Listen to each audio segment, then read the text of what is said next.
उपस्थित विद्वद्गण, धर्म प्रेमी सज्जनों, माताओं और बहनों,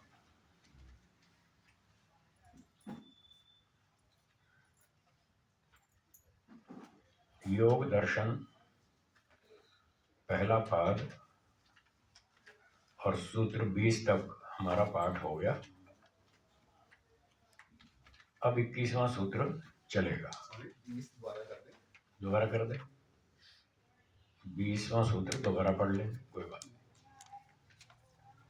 चलिए 20वां सूत्र बोलिए। श्रद्धा, वीर्य, स्मृति, समाधि, प्रज्ञापूर्वक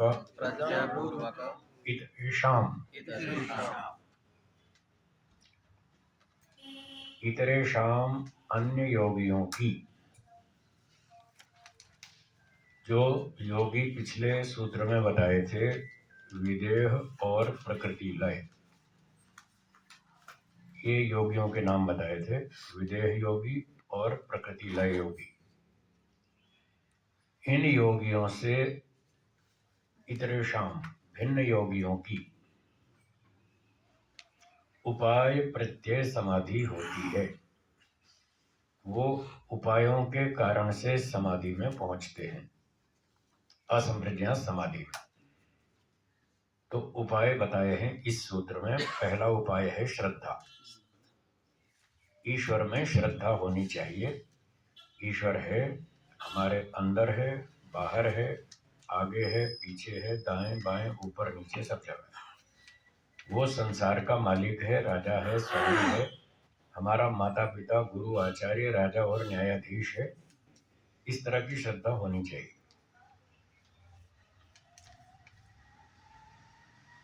फिर श्रद्धा के बाद दूसरा उपाय है वीर्य। जो व्यक्ति श्रद्धालु होता है उसमें उत्साह, बल उत्पन्न होता है, ये उसका दूसरा उपाय है। और जब उत्साह बल होता है, पूरी श्रद्धा से वो काम करता है, तो उसका तीसरा उपाय है स्मृति। उसकी स्मृति भी अच्छी हो जाती है, वो सब बातों को याद रखता है। समाधि के जितने साधन हैं उन सबको याद रखता है, उसकी स्मृति अच्छी मजबूत होती है। आपको याद होगा 5 वृत्तियों को रोकने के लिए बताया था। योगश चित्त वृत्ति निरोधा। उन 5 वृत्तियों में एक स्मृति वृत्ति भी है। वहां जो स्मृति है वो बाधक है, वो वृत्ति है, इसलिए उसको रोकना है। यहाँ इस सूत्र में जो स्मृति है ये साधक है, ये उपाय है, इसको पकड़ के रखना है। यानी यम नियम आसन प्राणायाम पूरी 8 अंगों को याद रखना है। ईश्वर संबंधी मंत्र, उनके अर्थ, वो सब याद रखना है। व्यवहार में किसको क्या वचन दिया वो सब याद रखना है। ये स्मृति है साधक, ये उपयोगी है, ये है उपाय। तो यहाँ इस सूत्र में स्मृति का मतलब ये लेना है। और वो स्मृति जो बाधक है वो वृत्ति है। आप बैठे ईश्वर का ध्यान करने, फिर बंबई याद आ गई, जयपुर याद आ गया, वो है स्मृति वृत्ति, उसको रोकना है। ये दोनों में अंतर है। तो ये स्मृति उसकी अच्छी हो जाती है, उसको सब चीजें याद रहती हैं, खूब याद रखता है और पूरा सावधानी से काम करता है। स्मृति समाधि, चौथा नंबर है समाधि सूत्र में। ये है संप्रज्ञात समाधि। तो जो इस तरह से श्रद्धा पूर्वक, उत्साह पूर्वक कार्य करता है, सब चीजों को याद रखता है, पूरा परिश्रम करता है, उसको अपर वैराग्य प्राप्त होता है, तत्व ज्ञान होता है, फिर अपर वैराग्य होता है, फिर ये संप्रज्ञात समाधि प्राप्त होती है। और इसके बाद 5वां शब्द है प्रज्ञा। ये है ऋतंभरा प्रज्ञा, संप्रज्ञात समाधि का फल। जब व्यक्ति को संप्रज्ञात समाधि प्राप्त हो जाती है, उसको सब दुनिया साफ साफ दिखती है। ईश्वर कैसा है, आत्मा कैसा है, संसार कैसा है, सब क्लियर दिखता है। ईश्वर सबसे अच्छा है, बाकी दोनों टाइम पास, काम चलाओ। जीव और प्रकृति काम चलाओ, इस तरह से उसको हर चीज साफ साफ दिखती है। तो उसकी बुद्धि इतनी बढ़िया हो जाती है, सत्य को ही धारण करती है, झूठ को बिल्कुल स्वीकार नहीं करती। महर्षि दयानंद जी को बहुत से प्रलोभन दिए हुए, उनका इतिहास आप जानते हैं। आपको मंदिर का महंत बना देंगे, ये मूर्ति पूजा मत का खंडन मत करो, उन्होंने स्वीकार नहीं किया। तो उसकी बुद्धि ऐसी हो जाती है जिसको ये ऋतंभरा प्रज्ञा प्राप्त हो जाती है।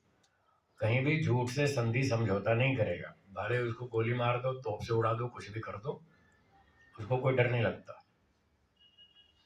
उसको तत्व ज्ञान है कि मैं आत्मा हूं, तुम मेरा कुछ नहीं बिगाड़ सकते। क्या कर लोगे? तोप चलाओ, चला लो, मेरा शरीर मार दोगे, मुझे थोड़ी मार दोगे, मैं तो आत्मा हूं, मुझे छू भी नहीं सकते आप। इतना उसमें उत्साह होता है और निडरता होती है, इसलिए वो सत्य को ही स्वीकार करता है। दुनिया एक तरफ, वो एक तरफ, उसे कोई परवाह नहीं। तो इस लेवल का वो व्यक्ति हो जाता है। इतना सब पूरा होने के बाद पूर्वकः फिर असंप्रज्ञात समाधि प्राप्त होती है इन उपायों से। तो ये उपाय पूर्व में हैं जिसके, ऐसी वो उपाय प्रत्यय असंप्रज्ञात समाधि अन्य योगियों की होती है। विदेह और प्रकृति लय योगियों से भिन्न योगियों की इस प्रकार से समाधि होती है। ये हो गया 20वां सूत्र। ठीक है जी। अच्छा, अब विद्यार्थी ने पूछा, गुरुजी ये समाधि कब मिलेगी, कैसे मिलेगी, कितना समय लगेगा, थोड़ा इस विषय में बता दीजिए। अब सूत्र 21वां है, बोलिए। तीव्र संवेगानाम आसन्न। मोटा शब्दार्थ है जिसकी गति तीव्र है उसको जल्दी मिलेगी। आसन्न निकट, शीघ्र, और तीव्र मतलब तेज, तो जिसकी गति तेज है उसको जल्दी मिलेगी, जो स्लो चलता है उसको देर में मिलेगी। वो आपके ऊपर है, आप कितनी गति से चलते हैं। थोड़ा ही इस सूत्र का थोड़ा और विस्तार कर दें। इसकी भूमिका में लिखा है, 12वें सूत्र में 2 उपाय बताए थे, अभ्यास वैराग्याभ्याम तन्निरोध। अभ्यास और वैराग्य से वृत्तियों का निरोध होता है, और चित्त वृत्ति निरोध योग, चित्त वृत्तियों को रोकना योग है। योग समाधि, योग का अर्थ समाधि है। तो समाधि के 2 मुख्य उपाय बताए थे वृत्ति निरोध के, अभ्यास और वैराग्य। इन 2 की गति पर समाधि की प्राप्ति टिकी है। अब यहाँ पर भाष्यकार ने, व्यास जी ने, इसके 9 हिस्से बनाए, 9 स्तर बना दिए। योगाभ्यास करने वालों की गति के 9 स्तर हैं। वो 9 स्तर इस प्रकार से हैं, अभ्यास और वैराग्य, ये 2 थे ना। तो उन्होंने कहा कि जो मृदु अभ्यास करता है, बहुत थोड़ा अभ्यास करता है, मृदु माने थोड़ा, हल्का, और वैराग्य भी कम है, वो भी मृदु है, दोनों मृदु है, अभ्यास भी वैराग्य भी, दोनों हल्के हैं, तो उसको देर लगेगी। यही 2 उपाय थे, अभ्यास और वैराग्य। तो अभ्यास भी कम, वैराग्य भी कम। गणित की भाषा में अगर इसको उदाहरण से समझें तो यूं मान लीजिए कि एक व्यक्ति का अभ्यास भी कम है और उसका वैराग्य भी कम है। तो वो मान लीजिए 10 किलोमीटर प्रति घंटा की गति से चल रहा है। कितनी गति? 10 किलोमीटर। तो ये बहुत धीरे चल रहा है, इसको बहुत टाइम लगेगा। दूसरा जो योगाभ्यासी है उसका स्तर इससे थोड़ा अधिक अच्छा है, उसका अभ्यास तो कम है, ठीक है, अभ्यास है मृदु, और वैराग्य है मध्य, थोड़ा सा वैराग्य बढ़ गया, तो इसकी गति हो गई 20 किलोमीटर प्रति घंटा। तो 20 वाला 10 से जल्दी पहुंचेगा, जो 10 पे चल रहा है वो देर में पहुंचेगा, 20 वाला उससे जल्दी पहुंचेगा। ठीक है, 2 हो गए। अब तीसरा है मृदु अभ्यास तीव्र वैराग्य। अभ्यास तो उसका भी हल्का है, पर वैराग्य में थोड़ी और वृद्धि हो गई, तो 10 किलोमीटर की गति और बढ़ गई, ये 30 पे चल रहा है, तो 30 वाला इन 2 से जल्दी पहुंचेगा। 3 हो गए, ये 3 स्तर हो गए योगाभ्यासियों के। तीनों के नाम बोलिए मेरे पीछे, मृदु अभ्यास, मृदु वैराग्य। हाँ, चाहे तो नोट कर लीजिए, एक टेबल बन जाएगी 9 योगियों की। पहले योगी का नाम मृदु अभ्यास मृदु वैराग्य,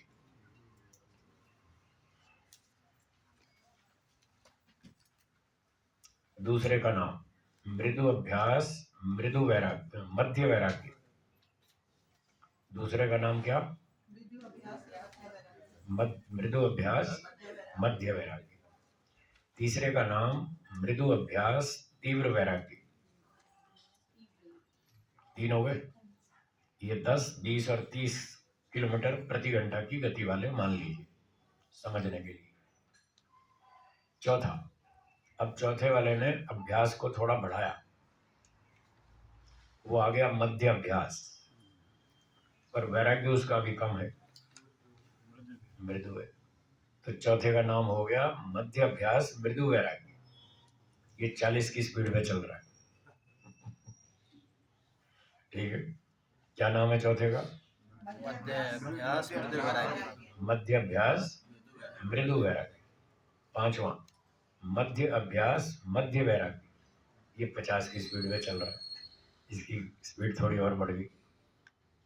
मध्य अभ्यास मध्य वैराग्य। छठे का नाम है मध्य अभ्यास तीव्र वैराग्य, इसकी गति और बढ़ गई, 60 पे चल रहा है, इसका वैराग्य बढ़ गया ना। तो 3 तो हो गए थे मध्य मृदु वैराग्य अभ्यास वाले, मृदु अभ्यास वाले 3, मध्य अभ्यास वाले 3, 6 हो गए। अब 7वां, तीव्र अभ्यास मृदु वैराग्य, ये 70 की गति से चलेगा 7वां नंबर पे। 10-10 किलोमीटर बढ़ाते जाइए सबकी गति, तो समझने में आसानी हो जाएगी। हाँ, 7वें का नाम क्या हुआ? तीव्र अभ्यास मृदु वैराग्य। 8वां, तीव्र अभ्यास मध्य वैराग्य। 8वां है क्यों? मध्य वैराग्य मृदु वैराग्य, तीव्र अभ्यास मृदु वैराग्य, ये 7वां मृदु वैराग्य। 8वां तीव्र अभ्यास मध्य वैराग्य, ये 8 हो गए। और 9वां तीव्र अभ्यास तीव्र वैराग्य, 9 हो गए। अभ्यास भी तीव्र, वैराग्य भी तीव्र। तो 21वें सूत्र में 9वें योगी का चर्चा है, तीव्र संवेगा नाम आसन्ना। जिसका संवेग तीव्र है, तो यहाँ संवेग से दोनों चीजें ले लीजिए, अभ्यास भी और वैराग्य भी। जिसका अभ्यास भी तीव्र है, जिसका वैराग्य भी तीव्र है, आसन्न, उसकी सबसे जल्दी लगेगी, वो 90 की स्पीड में चल रहा है। तो 10, 20, 30, 40, 50, 60, 70, 80, 90, 9 कैटेगरी बनाई। तो जो 90 पर चल रहा है वो सबसे जल्दी पहुंचेगा। ये 21वें सूत्र का अर्थ हुआ। बोलिए, स्पष्ट है? आगे चले, 22वां सूत्र देखिए। बोलिए, मृदु मध्य अधिमात्रत्वात् ततोपि विशेषः। बोले, ये जो 90 की स्पीड में चल रहा है, क्या इससे भी तेज हो सकती है स्पीड, और बढ़ाई जा सकती है?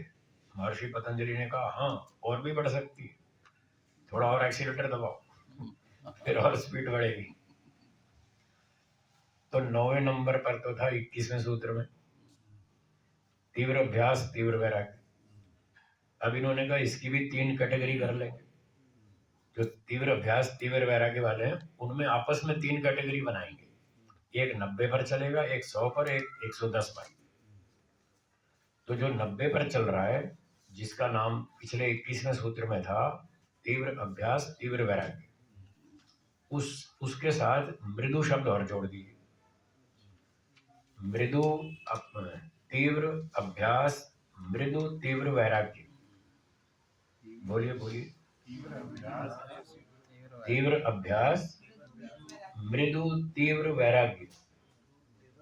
हाँ, तीव्र तो था ही ना वैराग्य, उस तीव्र वाले में 3 कैटेगरी करेंगे, उन 3 में ये सबसे छोटा 90 वाला,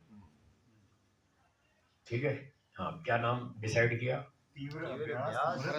मृदु तीव्र वैराग्य, ठीक है। अब 100 की स्पीड पर चलने वाला, उसका नाम है तीव्र अभ्यास मध्य तीव्र वैराग्य, ठीक है। क्लियर?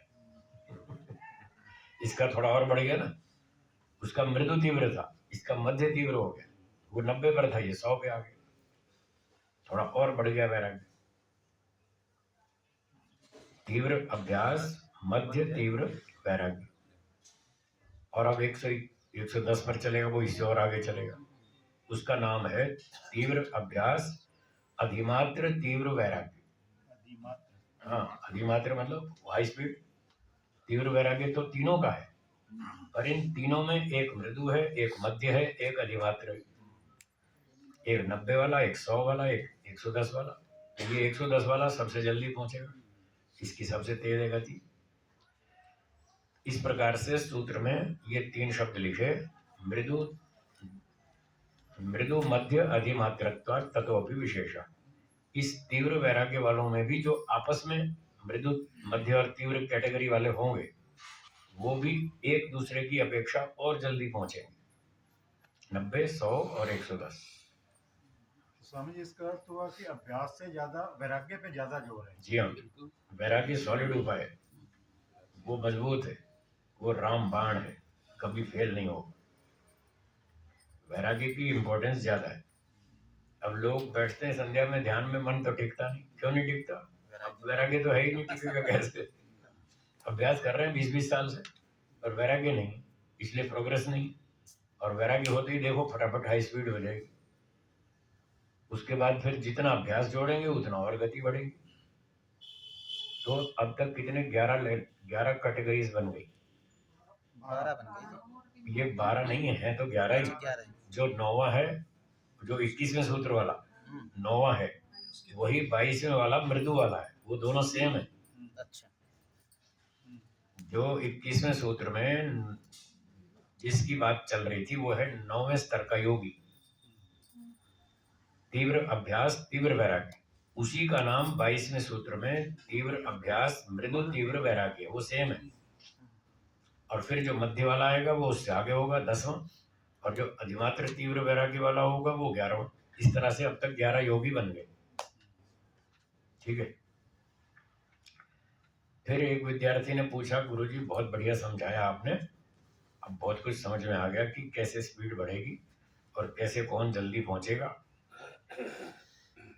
अभी भी हमारी और जानने की इच्छा है, क्या 110 से और स्पीड भी बढ़ सकती है? एक और प्रश्न आया, क्या इससे भी स्पीड बढ़ सकती है? बोले हाँ, एक स्पीड और बढ़ सकती है, 120 भी हो सकती है। बोले अच्छा, वो कैसे होगी? उसके लिए 23वां सूत्र देखिए, 120 की स्पीड कर देंगे। बोलिए, ईश्वर प्रणिधानाद वा। ईश्वर प्रणिधानाद वा। तो 110 पे तो चल ही रहे थे, वाह। और भाई एक उपाय और जोड़ो तो आपकी स्पीड 10 किलोमीटर और बढ़ जाएगी, आप और जल्दी पहुंचेंगे। वो क्या उपाय है? ईश्वर प्रणिधानाद। ईश्वर प्रणिधान करने से आपकी गति और बढ़ जाएगी। ईश्वर प्रणिधान क्या है? ईश्वर समर्पण, प्रणिधान मतलब समर्पण। समर्पण का मतलब भक्ति विशेष। भक्ति विशेषाद आवर्तितः ईश्वरः तम योगिनम संकल्प मात्रेण अनुग्रहणाति। व्यास भाष्य में लिखा कि योगी को वो ईश्वर जो है अपने संकल्प मात्र से उसको स्वीकार कर लेता है। यमेव एष वृणुते, वही वृणुते यहाँ पर है, उसको ईश्वर चुन लेता है। किसको चुन लेता है? जो भक्ति विशेष करता है। भक्ति विशेष का मतलब ये है कि बस मुझे जो ईश्वर कहेगा वही करना है और कुछ नहीं करना। अपनी मनमानी सारी ताले में बंद। मोटी भाषा में कहें तो अपनी सारी इच्छाएं ताले में बंद। मुझे मनमानी कुछ नहीं करनी, मुझे अपनी इच्छा कुछ पूरी नहीं करनी, जो ईश्वर कहेगा वही करूंगा। बस इससे इधर उधर बिल्कुल हिलना ही नहीं, टस से मस नहीं होना, पूरा 24 घंटे ईश्वर समर्पित। जो इस तरह से चलता है उसकी गति 10 किलोमीटर और बढ़ जाती है। ये हाईएस्ट स्पीड है 120। अब ईश्वर प्रणिधान कैसे होता है? उसमें लिखा है, सर्व क्रियाणाम परम गुरु अर्पणम तत्फल संन्यासो हुआ। ईश्वर प्रणिधान की व्याख्या में व्यास जी ने लिखा है योग दर्शन के भाष्य में, ईश्वर प्रणिधान का मतलब है अपनी सारी क्रियाओं को ईश्वर के समर्पित करो, ईश्वर के सामने प्रस्तुत करो। इसकी बड़ी लंबी प्रक्रिया है, उसमें के 5 भाग हैं, वो मैं आपको विस्तार से बताता हूँ। हमारे गुरुजी ने ऐसे ही सिखाया था, वही सुना रहा हूँ, मेरा कुछ नहीं। तो गुरुजी ने बताया कि समर्पण में पहला काम है, जो भी काम करना हो पहले ईश्वर से पूछो, उसकी सम्मति लो, उससे परमिशन लो, ये काम करूं या नहीं करूं। यहाँ से समर्पण शुरू होता है। एक छोटा बच्चा है, उदाहरण देता हूँ मोटा लौकिक। एक छोटा बच्चा है, उसने माँ को समर्पण कर दिया। मान लो बच्चे की उम्र 5-6 साल है, उसने माता जी को समर्पण कर दिया कि माता जी जो आप कहेंगी मैं वही करूंगा, अपनी इच्छा से कुछ नहीं करूंगा। माँ ने कहा ठीक है। तो बच्चे ने पूछा, माता जी मेरी इच्छा है खेलने की, क्या मैं खेल आऊं? 1 घंटा बाहर बच्चों के साथ खेल लूं? माँ ने कहा जाओ खेलो, 1 घंटे में वापिस आना, लेट नहीं करना। बोला ठीक। 1 घंटा बच्चा खेलने गया और खेल के वापस आ गया 1 घंटे। फिर माँ ने कहा अच्छा 2 घंटे पढ़ाई करो। बोला ठीक है। अब बैठ गया, 2 घंटे उसने पढ़ाई की। फिर कहने लगा माँ भूख लग रही है, खाना खा लूं? माँ ने कहा हाँ बेटा खा लो, अब खाना खा लो। तो वो जो भी करता है माँ से पूछ के करता है, उसकी सहमति से करता है, उसकी सम्मति से करता है, अपनी मनमानी कुछ नहीं करता। फिर उसका भाई आया छोटा, उसके मन में शरारत सूझी। उसने कहा ये मेरा छोटा भाई है, 2 साल छोटा है मुझसे, मुझे इसके कान पे टपली मारनी, मार लो। मैंने कहा ना, ऐसे नहीं करना। बच्चे तो बच्चे ही है ना, मन में क्या कुछ भी आ सकता है, अच्छा भी आता है, ऊंचा नीचा भी आता रहता है। उसको थोड़ी शरारत सूझी तो उसने कहा इसको थोड़ा कान पे टक्कर मारो। बोलो ना ये नहीं करना। तो जो मना कर दिया वो नहीं करेगा। बोला ठीक है नहीं करो, और जो करने को बताया वो करेगा। ये है समर्पण, ये है मातृ समर्पण। तो एक बच्चे ने अपनी माँ को समर्पण कर दिया, इसका अर्थ है कि माँ जो कहेगी बच्चा वही करेगा, इधर उधर कुछ नहीं करेगा। अब बच्चा बड़ा हो गया, 8 साल का, 10 साल का, उसने पिताजी को समर्पण कर दिया। अब पिताजी जो कहेंगे वही करना है, उस उनके आदेश के बिना कुछ नहीं करना। वो कहेंगे चलो मेरे साथ बाजार शॉपिंग करने जाएंगे, ठीक है चलो। फिर बाजार चले गए, फिर उसने इधर उधर बोर्ड देखने शुरू किए दुकानों के। पिताजी ने कहा बोर्ड मत देखो, सड़क पर देखो, खाऊंगा टक्कर लग जाएगी, पत्थर यहाँ ऊंचे नीचे, चोट खाओगे। बोला ठीक है अब बाहर नहीं देखूंगा, उधर ही करूंगा, जो आपने कहा वही करूंगा। तो जो पिताजी कहते हैं वो करता जाता है, जो मना करते हैं वो नहीं करता, पूरे आदेश का पालन करता है। इसका नाम है पितृ समर्पण। ठीक। तो छोटा बच्चा माँ के समर्पित रहता है, थोड़ा बड़ा होता है तो पिता के समर्पित हो जाता है, फिर गुरुकुल में जाता है तो गुरु जी को समर्पण। अब जो गुरु जी कहेंगे वो करना, उनके हवाले कर दिया। तो गुरु जी के आदेश का पूरा पालन करता है, वो हो गया गुरु समर्पण। और अब यहाँ करना है ईश्वर समर्पण। तो ईश्वर समर्पण में वही सारे काम करने हैं जो ईश्वर परमिशन देगा, जो मना करेगा वो नहीं करना। तो इसकी पूरी प्रक्रिया में पहला स्टेप ये है, जो भी काम करना हो ईश्वर से पूछें। अगर ईश्वर सम्मति देगा, हाँ ये काम कर लो, तो करेंगे, अगर मना करेगा तो नहीं करेंगे। ये समर्पण का पहला स्टेप। लेकिन पहले तीनों अवस्थाएं गुरु तक तो दोनों आत्माएं थी, यहाँ पे परम महान आत्मा के साथ कम्युनिकेशन नहीं हो पाता ना। होता है ना, खूब होता है। भगवान कहाँ रहता है? 1000 किलोमीटर दूर रहता है। कहाँ रहता है? आपके अंदर नहीं है, तो अपने अंदर ही पूछो ना, अंदर से जवाब मिल जाएगा, कहीं दूर जाने की जरूरत नहीं है। माता पिता तो दूर है हमसे, कोई 2 फुट दूर है, कोई 5 फुट दूर है, कोई 10 फीट दूर है। परमात्मा तो हमारे अंदर है, 1 मिलीमीटर माइक्रो मिलीमीटर भी दूरी नहीं, दोनों एक ही जगह बैठे। क्यों जी? ये व्यापी व्यापक संबंध है, एक ही स्पेस में दोनों है, दूरी तो कुछ भी नहीं। तो हमारे अंदर ही बैठे, अंदर बात करो। लोग अंदर बात ही नहीं करते, दुनिया वालों से घंटे घंटे बात करते हैं फोन पर, और भगवान से 10 मिनट बात नहीं करते, जो कि उनके सबसे नजदीक है। बस ज्ञान की दूरी है, स्थान की कोई दूरी नहीं, समय की दूरी नहीं, बस ज्ञान की दूरी है। याद ही नहीं रहता कि भगवान हमारे पास है। बस इसको याद रखना शुरू कर दें, आपकी लाइफ में चेंज आएगा, आपका जीवन में अंतर आ जाएगा, आपकी सोच बदल जाएगी, आपकी भाषा बदल जाएगी, आपका आचरण बदल जाएगा। इतना याद रखें कि भगवान मेरे पास है, मुझे देख रहा है, बस इतना ही बहुत है। यही समर्पण। तो समर्पण का पहला स्टेप हुआ कि ईश्वर से पूछ के काम करें। अगर उसकी सहमति मिल जाए कर लो तो कर लो, और वो मना करे ये नहीं करना तो नहीं करना। एक और लौकिक उदाहरण देता हूँ, उससे ये सारे स्टेप्स जल्दी समझ में आएंगे आपको। उदाहरण से बात जल्दी समझ में आती है। एक व्यक्ति रोगी हो गया, उसको बुखार आ गया। उस दिन घर में अकेला ही था। उसके घर के लोग कहीं बाहर गए हुए थे काम से, पिछले दिन बाहर चले गए थे, वो अकेला ही था घर में, और रात को बुखार आ गया। अब उसने सोचा मेरे घर के लोग तो दोपहर में आएंगे 12 बजे, तब तक मैं क्या करूं, मैं अकेला हूं।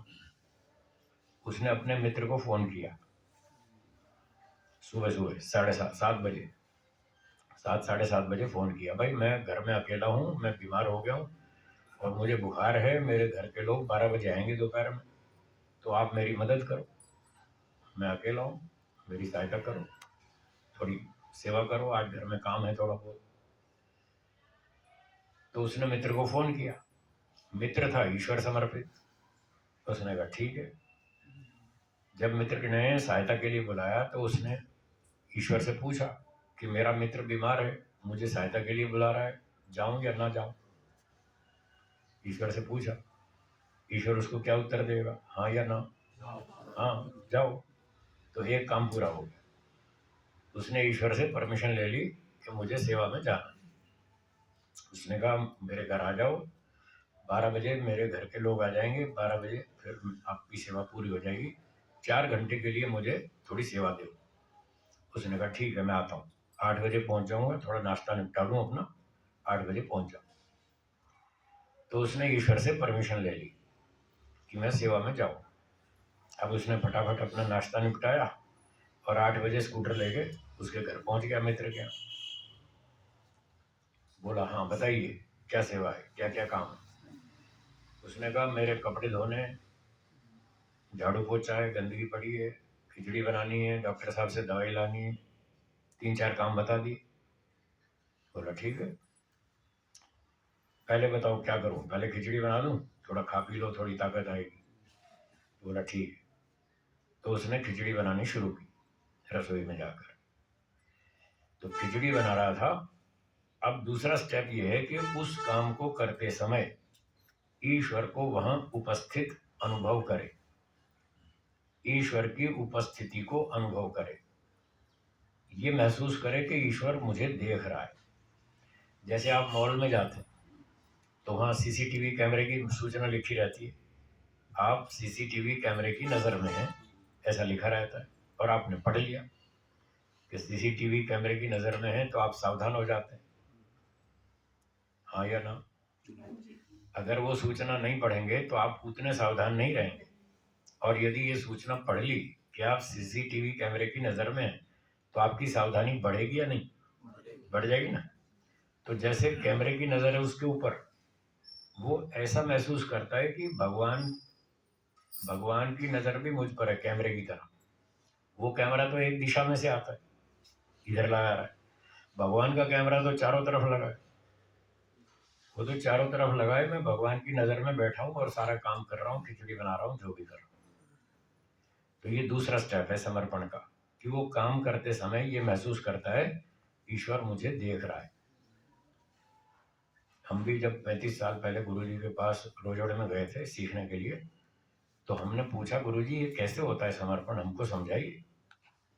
तो उन्होंने यही सिखाया कि ये सोचो ईश्वर हमें चारों ओर से देख रहा है, हम ईश्वर की उपस्थिति में कपड़े धो रहे हैं, झाड़ू लगा रहे हैं, ईश्वर हमको चारों ओर से देख रहा है, ऐसे अभ्यास करो। तो 35-37 वर्ष पहले ऐसे हमने खूब सीखा, खूब अभ्यास किया। सैर कर रहे हैं तो भी भगवान हमको देख रहा है, व्यायाम कर रहे हैं तब भी देख रहा है, खाना खा रहे हैं तब भी देख रहा है, कपड़े धो रहे हैं तब भी देख रहा है। 24 घंटे अभ्यास करो, ईश्वर हमको देख रहा है। तो वो खिचड़ी बनाते समय ये महसूस करता है ईश्वर मुझे देख रहा है। तीसरी बात, अब तीसरा स्टेप ये है कि जब वो काम कर रहा है, खिचड़ी बना रहा है, उसका समय लग रहा है, शक्ति लग रही है, बुद्धि लग रही है, ठीक है ना, इस सारी सेवा में उसका जो भी तन मन धन लग रहा है, समय भी लग रहा है, शक्ति भी लग रही है, विद्या भी लग रही है, बुद्धि भी खर्च हो रही है, ये सारी चीजें खर्च हो रही है, अब वो काम पूरा होगा। तो तीसरा स्टेप ये है कि जिन जिन चीजों को व्यक्ति उस सेवा कार्य में खर्च कर रहा है, वो ये मानकर खर्च करे कि ये सारी शक्तियां, विद्या, बल, बुद्धि, सामर्थ्य ईश्वर का दिया हुआ है, मेरा नहीं है। यदि वो मेरा मानता है कि मैं अपनी शक्ति लगा रहा हूँ, मैं अपना समय खर्च कर रहा हूँ, मैं अपना धन खर्च कर रहा हूँ, तो फिर समर्पण में गड़बड़ है, झूठ है, वो उसका है ही क्या। कल रात को बताया था ना मैंने, मेरी सारी योग्यता में मेरा योगदान, मेरा रोल कितना है? 1%। बस एक ही मानो, जितनी हमारी मेहनत है उतना ही मानो, बाकी तो सब ईश्वर की कृपा है। तो ऐसा ही स्वीकार करना है, जो वास्तविक सत्य है उसको स्वीकार करना है कि ये सब भगवान की कृपा से है। मेरे पास जो धन, बल, विद्या, बुद्धि में खर्च कर रहा हूँ, ये ईश्वर का दिया हुआ है, मेरा कुछ नहीं। ऐसा मान करके सेवा करनी है, ये तीसरा स्टेप। हाँ जी, याद हो गया कि भूल गए? पहला क्या था, दोहरा लें? पहला क्या था? ईश्वर से पूछो। ईश्वर से पूछ के काम करना है, जिसमें स्वीकृति मिलेगी वो काम करना है, जिसमें स्वीकृति नहीं मिलेगी वो नहीं करना है। ये पहला स्टेप। दूसरा, काम करते समय ईश्वर की उपस्थिति को महसूस करना है। ईश्वर मुझे देख रहा है, उसकी हाजिरी में ये काम कर रहा हूँ। जैसे एक विद्यार्थी को बोला गुरुजी ने, यहाँ बैठो, लिखो, होमवर्क करो, मैं सामने बैठा हूँ, 1 घंटे तक बैठो और होमवर्क करो। तो विद्यार्थी ऐसे नजर नीचे करके होमवर्क करता रहता है, गुरुजी को नहीं देख रहा, देख तो रहा है कॉपी पर, पर उसको ये एहसास है गुरुजी सामने बैठे, जरा गड़बड़ की तो डांट पड़ेगी, जरा भी इधर उधर हुआ तो डांट पड़ेगी। भले उसकी नजर गुरुजी पे नहीं है तो भी उसको एहसास है, ये अनुभूति है कि गुरुजी सामने बैठे। बस ये अनुभूति होनी चाहिए सेवा करते समय कि ईश्वर मुझे देख रहा है। मैं भले ईश्वर को नहीं देख पा रहा, वो दिखता भी नहीं, आंख से तो दिखता भी नहीं, पर वो मुझे देख रहा है जैसे गुरुजी विद्यार्थी को देख रहे हैं। ये एहसास होना, ये दूसरा स्टेप। और तीसरा स्टेप, मैं जो भी ये सेवा में खर्च कर रहा हूँ वो ईश्वर का दिया हुआ है, मेरा कुछ नहीं है। इस स्व स्वामी संबंध को हटा देना है, मेरा कुछ नहीं है, सब ईश्वर का है, ये है समर्पण। तीसरा स्टेप हो गया। अब चौथा, खिचड़ी बना दी, उसको खिला दी मित्र को, रोगी को, फिर कपड़े धो दिए, फिर झाड़ू पोछा भी कर दिया, फिर गया डॉक्टर साहब से दवाई भी ले आया, सारे काम पूरे हो गए और 12 बजे। अब 12 बजे उसके घर के लोग वापस आ गए, परिवार के लोग वापस आ गए। तो मित्र ने कहा, जी आपको बहुत धन्यवाद, आपने बहुत अच्छी सेवा की, अब आप जा सकते हैं, अब मेरे घर के लोग आ गए, वो मुझे संभाल लेंगे। तो ठीक है, काम पूरा हो गया। जब सारे काम पूरे हो गए तब ईश्वर को इसका धन्यवाद देना, ये चौथा स्टेप। समर्पण का चौथा स्टेप है, हे ईश्वर, आपकी कृपा से, आपके दिए शक्ति सामर्थ्य से, आपकी दी हुई सहमति से, सम्मति से ये सारा काम ठीक ठाक संपन्न हो गया। ये आपके सामने प्रस्तुत है, समर्पित है। इसके लिए मैं आपका बहुत आभारी हूँ, आपका धन्यवाद करता हूँ कि कोई काम रुका नहीं, बिगड़ा नहीं, सब काम ठीक ठाक हो गया। इस तरह से ईश्वर को समर्पण करना, ये चौथा स्टेप है। जैसे कभी कभी आर्य समाजों के सत्संग में जब पूर्णाहुति होती है ना, तो अंत में प्रधान जी सबका धन्यवाद बोलते हैं, मंत्री जी, प्रधान जी, कोई भी, वो धन्यवाद करते हैं सबका। और सबसे पहले कहते हैं, सबसे पहले मैं परम पिता परमात्मा का धन्यवाद करता हूँ जिसकी कृपा से हमारा सारा कार्यक्रम ठीक ठाक हो गया, ऐसा बोलते हैं। ये वही है, चौथा समर्पण का चौथा स्टेप, उसको धन्यवाद देना चाहिए। तो कहीं कहीं तो दे देते हैं लोग, सारा दिन नहीं देते, सारा दिन देना चाहिए। व्यास जी कह रहे हैं, सर्व क्रियाणाम, सारी क्रियाओं को समर्पित करना। तो उस व्यक्ति ने भी समर्पण किया, हे ईश्वर, आपकी कृपा से, आपकी सम्मति से, सहमति से, आपके दिए शक्ति सामर्थ्य से, बल विद्या बुद्धि से ये सारा कार्य ठीक ठाक संपन्न हो गया। इसके लिए आपको बहुत बहुत धन्यवाद। 4 काम हो गए। अब है 5वां, तत्फल संन्यास हुआ। व्यास जी ने लिखा है कि ये सारा काम करके अब जो इस कर्म का फल है, उस कर्म के फल की 2 संभावनाएं हैं। एक तो व्यक्ति ये सारा काम इस भावना से करता है कि मुझे कुछ धन मिलेगा, सम्मान मिलेगा, प्रतिष्ठा होगी, मेरी प्रसिद्धि बढ़ेगी। और एक इस भावना से भी कर सकता है मुझे ये सब नहीं चाहिए, कोई धन नहीं चाहिए, सम्मान नहीं चाहिए, प्रसिद्धि नहीं चाहिए, प्रशंसा नहीं चाहिए, कुछ नहीं चाहिए, मुझे सिर्फ मोक्ष चाहिए। मैंने मोक्ष की इच्छा से ये सेवा की है, धन सम्मान भौतिक सुख की इच्छा से नहीं की। तो 5वें स्टेप में ईश्वर से ये निवेदन करना है कि मुझे इसके बदले में भौतिक सुख सम्मान नहीं चाहिए, बस मुझे तो मोक्ष दे देना और कुछ नहीं चाहिए। ये 5वां स्टेप है, तत्फल संन्यास हुआ। तत्फल का मतलब उस कर्म का लौकिक फल की इच्छा न करना। जब तक मोक्ष ना मिले तो आपका उपासना आपका वो चालू रहेगी, वो चालू रहेगी। जब तक मोक्ष नहीं होगा तब तक आपकी कृपा बनी रहे, तब तक आपकी कृपा बनी रहे। आपकी कृपा से ही मैं सारे काम कर रहा हूँ, आगे भी ऐसे ही करता रहूंगा। आपकी दया कृपा मुझ पर बनी रहे, मेरी बुद्धि ठीक ठाक चले, फिर वापस बैक टू द पेविलियन ना हो जाऊं, फिर कहीं संसार में ना फंस जाऊं। आपकी कृपा बनी रहे, बस मुझे तो मोक्ष तक जाना है, मुझे मोक्ष दे दीजिए, इसके बदले में मुझे और कोई भौतिक सुख सम्मान नहीं चाहिए। तो यदि ये जो तत्फल संन्यासों वाली लिखा है, ये वही बात है जो गीता में लोग उल्टी सीधी व्याख्या करते हैं, कर्म तो करो और फल की इच्छा मत करो। तो लोग शास्त्र को समझते नहीं, ऋषियों का अभिप्राय ठीक से समझते नहीं, इसलिए उल्टी सीधी व्याख्या करते। तत्फल संन्यास का मतलब ये नहीं है कि फल की इच्छा छोड़ दो या फल को छोड़ दो। ना तो जीवात्मा फल की इच्छा छोड़ सकता है, ना फल छोड़ सकता है। फल तो चाहिए, फल के लिए तो काम करता है। आपको व्यापार में फायदा ना हो तो आप व्यापार करेंगे? नहीं करेंगे। आप नौकरी करते हैं और सैलरी नहीं मिलेगी तो क्या नौकरी करेंगे? नहीं करेंगे। फल के लिए तो आदमी काम ही करता है। तो ये झूठ है कि फल की इच्छा छोड़ दो अथवा फल छोड़ दो, ये झूठ है। तो फिर सही क्या है? इसका अर्थ है तत्फल संन्यासो वा, उस कर्म के सांसारिक फल की इच्छा छोड़ दो, ये है इसका अर्थ। सांसारिक फल की इच्छा छोड़नी है, फल की इच्छा नहीं छोड़नी। फल की इच्छा तो रखेंगे, वो तो स्वाभाविक है, वो तो हट ही नहीं सकती, असंभव है। लौकिक फल की इच्छा छोड़ दो, मोक्ष फल की इच्छा करो। यही सकाम और निष्काम का अंतर है। तो समर्पण में 5वां स्टेप है निष्काम कर्म करो, ईश्वर की मोक्ष की इच्छा करो, संसार की इच्छा मत करो, उसमें घाटा है। सांसारिक फल की इच्छा करेंगे तो सांसारिक फल मिलेगा, मोक्ष की इच्छा करेंगे तो मोक्ष मिलेगा, जो इच्छा करेंगे वही फल मिलेगा। फल में कोई समस्या नहीं, फल तो मिलेगा ही, फल से तो आप बच ही नहीं सकते। न्याय का नियम है, कर्म करोगे तो फल अवश्य भोगना पड़ेगा। क्यों जी? ठीक है ना? कर्म करेंगे तो फल तो अवश्य मिलेगा। अच्छा कर्म करेंगे अच्छा फल मिलेगा, बुरा करेंगे तो बुरा मिलेगा, फल तो मिलेगा ही, उसमें कोई छुटकारा नहीं है। अब अच्छे में 2 फल है, उसमें चॉइस आपकी है।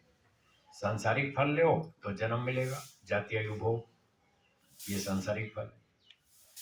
और मोक्ष की इच्छा करो तो मोक्ष मिलेगा। अब ईश्वर हमको ये सलाह दे रहा है कि तुम सांसारिक फल की इच्छा मत करो, मोक्ष की इच्छा करो, उसमें डबल फायदा। क्या फायदा? एक तो मोक्ष भी मिलेगा, दूसरा रोटी भी मिलेगी। जीने के लिए रोटी तो चाहिए, और क्या चाहिए? बाकी तो भौतिक चीजों से कोई सुख तो मिलने वाला नहीं, कोई तृप्ति तो होने वाली नहीं।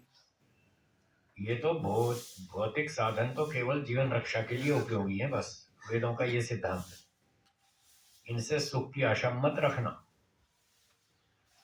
भौतिक साधनों से, धन संपत्ति, सोने चांदी से, मकान मोटर गाड़ी से कोई अंतिम सुख की आशा मत रखना, क्योंकि भौतिक वस्तुओं में आत्मा की इच्छा को शांत करने की क्षमता ही नहीं है। ये आखिरी वाक्य बोलिए। भौतिक वस्तुओं में आत्मा की इच्छा को शांत करने की क्षमता ही नहीं। और आप अपनी इच्छाओं को शांत करने पर तुले हुए इन भौतिक साधनों से। इनमें सामर्थ्य ही नहीं है, आपकी तृप्ति कैसे हो जाएगी? उपनिषदकारों ने लिखा है, ऋषियों ने, यो वै भूमा तत्सुखम न अल्पे सुखम अस्ति। क्यों डॉक्टर साहब? उपनिषद ने लिखा है यो वै भूमा तत्सुखम न अल्पे सुखम अस्ति। ये अल्प है प्रकृति, इसमें कोई सुख नहीं है, इसमें कोई तृप्ति नहीं होने वाली आपकी। मनुष्य, कठोपनिषद में लिखा है, धन से कभी व्यक्ति तृप्त नहीं हो सकता, असंभव है। बहुत सारे प्रमाण। हाँ, ये नहीं मिटा सकते, तो इसलिए इनके पीछे मत पड़ो। ईश्वरीय सुझाव दे रहा है, मोक्ष की इच्छा करो, उसमें सारे भय, रोग, चिंता, तनाव, टेंशन सब खत्म हो जाएगा, सारे दुख खत्म हो जाएंगे, बढ़िया ईश्वर का टॉप क्लास आनंद मिलेगा। उसमें इतनी शक्ति है जो आपकी इच्छाओं को शांत कर देगा, जिसके लिए व्यास भाष्य में लिखा है प्राप्तम प्रापणीय। जो चाहिए था मिल गया, अब कुछ नहीं करना, सारी इच्छाएं शांत हो गई, सारी कामनाएं पूरी हो गई। और उपनिषदों में ऐसा बहुत आता है कि उसकी सारी कामनाएं पूरी हो जाती हैं। जो ईश्वर प्राप्ति कर लेता है उसको सब कामनाएं पूरी हो जाती हैं, फिर कोई कामना बाकी नहीं रहती। और ये अनुभूति भौतिक वस्तुओं के भोग से कभी नहीं हो सकती। कोई दुनिया का बड़े से बड़ा साइंटिस्ट, बड़े से बड़ा सेठ आज तक ये नहीं बोला कि मुझे जो करना था कर लिया। ये वाक्य किसी बड़े सेठ ने आज तक नहीं बोला, और ऋषियों ने खूब बोला, जो करना था कर लिया, बस अब कुछ नहीं करना, अब कुछ नहीं चाहिए। तो ईश्वर कहता है यदि मोक्ष की इच्छा से कर्म करोगे तो मोक्ष भी दूंगा और रोटी भी दूंगा, डबल फायदा। और पैसे कमाओगे तो पैसे तो दूंगा, मोक्ष नहीं दूंगा। आपने मोक्ष मांगा ही नहीं तो क्यों दूंगा, फालतू थोड़ी रखा मेरे पास, ऐसे फ्री में थोड़ी मिलता है। आप चाहते नहीं तो मैं क्यों दूंगा, जबरदस्ती नहीं देता। हाँ जी बोलिए माता। तो धन ऐश्वर्यों के स्वामी बनने का क्या? उसका अर्थ है कि खाने पीने के लिए दाल रोटी मिलती रहे, भूखे नहीं मरे। बाकी जितना सीमा से अधिक धन ऐश्वर्य बढ़ाएंगे उतनी टेंशन बढ़ेगी। वेदों में धन कमाने का निषेध नहीं है, विरोध नहीं है। वयम श्याम पतयो रहीना, हम धन ऐश्वर्यों के स्वामी बने, उसका मतलब सिर्फ इतना है कि दाल रोटी चलती रहे, आने जाने का साधन मिलता रहे, दाल रोटी कपड़ा मकान मोटर गाड़ी इतनी मिलती रहे, बस बहुत हो गया। इससे ज्यादा आपको ये भौतिक साधन सुख नहीं देंगे। इस सीमा का अतिक्रमण करेंगे, जैसे ही आप भौतिक साधन बढ़ाएंगे आपकी टेंशन बढ़ेगी। मैं तो देश भर में घूमता हूँ, बहुत बड़े बड़े सेठों के यहाँ जाता हूँ। एक बार एक बंबई में बड़े सेठ जी के यहाँ गया, शायद खरबपति होंगे, अरबपति से भी ऊपर खरबपति सेठ होंगे। वो कहने लगे महाराज जी आप बहुत सुखी हैं, हम बहुत परेशान, कोई रास्ता बताओ। खरबपति सेठ, मेरे पास एक स्कूटर भी नहीं है, एक कार भी नहीं है, मुझे कहता है आप बड़े सुखी हैं, मैं बहुत परेशान हूँ, मुझे कोई रास्ता बताओ। बताओ मेरे पास क्या संपत्ति है। और फिर उसने कहा मैं 24 में से 23.5 घंटा टेंशन में रहता हूँ। कितना? 24 में से 23.5 घंटा टेंशन में रहता हूँ, मुझे रात को नींद नहीं आती। बस वो नींद की गोली खा के ऐसे नशे में पड़ा रहता हूँ, नींद थोड़ी आती है, जैसे तैसे टाइम पास करता रहता हूँ। सुबह आधा घंटा मॉर्निंग वॉक पर जाता हूँ, वहाँ मुझे 2-4 दोस्त मिल जाते हैं, बस उनके साथ आधा घंटा हंस लेता हूँ, वही अच्छा लगता है। घर आते ही फिर टेंशन शुरू हो जाती है, मैं बहुत परेशान हूँ, मुझे कोई रास्ता बताओ। तो जितना पैसा बढ़ेगा उतनी टेंशन बढ़ेगी। तो यम में बता दी अपरिग्रह, पांचवी स्थिति बता हाँ दी। अपरिग्रह में बता, ठीक बात। तो मैंने कहा रास्ता मुझे मालूम है और मैं बता भी दूंगा, मुझे क्या दिक्कत है बताने में, मेरा काम ही बताने का है, मैं बताऊंगा। पर ये मुझे मालूम है आप उस रास्ते पर चलोगे नहीं, वो मुझे पता है, फिर भी बता देता हूँ, आपने पूछा है तो बता देता हूँ। तो मैंने कहा शांति नहीं है, शांति का रास्ता है। मैंने कहा मैं दिल्ली में रहता था अपने घर में, तो मुझे शांति की जरूरत थी। मैंने गुरुजी से पूछा, मैंने कहा गुरुजी शांति चाहिए। बोले घर छोड़ दो मेरे साथ आ जाओ शांति मिलेगी। तो मैंने घर छोड़ दिया, मैं गुरुजी के पीछे हो लिया, मुझे शांति मिल गई। अब यहाँ गुजरात में आश्रम है हमारा, वहाँ रहते हैं हम। तो दिल्ली छोड़ दी, गुजरात में आश्रम में आ गया, मैं सुखी हो गया। आपको शांति चाहिए, आप बम्बई छोड़ दो, गुजरात में आ जाओ, शांति मिलेगी। अब बोलो वो खरबपति सेठ बम्बई छोड़ के गुजरात आश्रम में आएगा? नहीं आया, अब मर गया बेचारा। उसको टेंशन इतनी खतरनाक थी, 12-13 साल में उसकी डेथ हो गई। तो पैसा तो टेंशन बढ़ाने वाली चीज है। जितना पैसा बढ़ेगा, आवश्यकता से जितना आगे अधिक बढ़ेगा, वो टेंशन बढ़ाएगा। और आवश्यकता भी पूरी नहीं हुई तो भी टेंशन है। दाल रोटी तो मिलनी चाहिए ठीक ठाक, इतना तो होना चाहिए। आपको 4 रोटी की भूख है, अगर आपने 4 की 6 खा ली, 2 फालतू खाई, वो आपको सुख देंगी या दुख देंगी? फालतू खाओगे दुख देंगी। और 4 की भूख थी और 2 ही मिली तो भी समस्या है, तो भी परेशानी रहेगी, भूख नहीं मिटी। तो 4 की भूख है तो कितनी खानी चाहिए? 4। बस। तो ये भौतिक वस्तुएं उतनी ही मात्रा में सुख देती हैं जितनी मात्रा में आवश्यक है, उतनी मिल जानी चाहिए, उतनी तो मिल ही रही। तो ईश्वर कहता है मोक्ष की इच्छा करो, फिर आपको मोक्ष भी दूंगा और दाल रोटी भी दूंगा।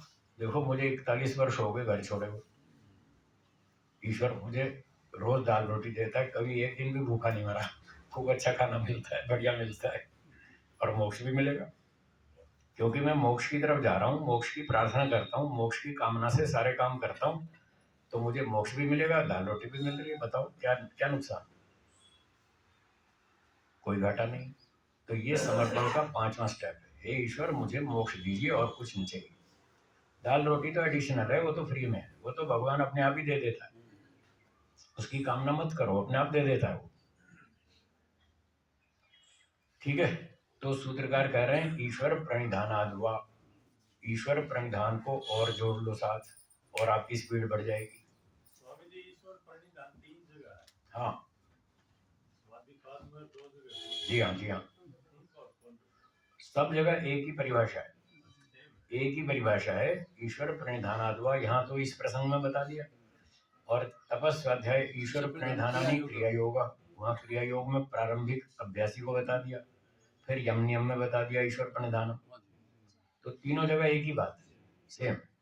ईश्वर समर्पण करना है, सब क्रियाओं को ईश्वर से पूछ के करना है, और जिसमें ईश्वर मना कर दे वो काम नहीं करना। आपके मन में आ गया कि आज इस पड़ोसी ने मुझे तंग किया, मैं ध्यान कर रहा था शाम को, इसने स्टीरियो बजाया, जोर से शोर मचाया, मुझे बाधा डाली, तो आपको थोड़ा गुस्सा आएगा, थोड़ा द्वेष होगा। तो आपको द्वेष भी आ गया तो ईश्वर से पूछो, इस पड़ोसी को ठोकूं या नहीं ठोकूं, ये मुझे ध्यान में परेशान कर रहा है, ध्यान नहीं करने देता।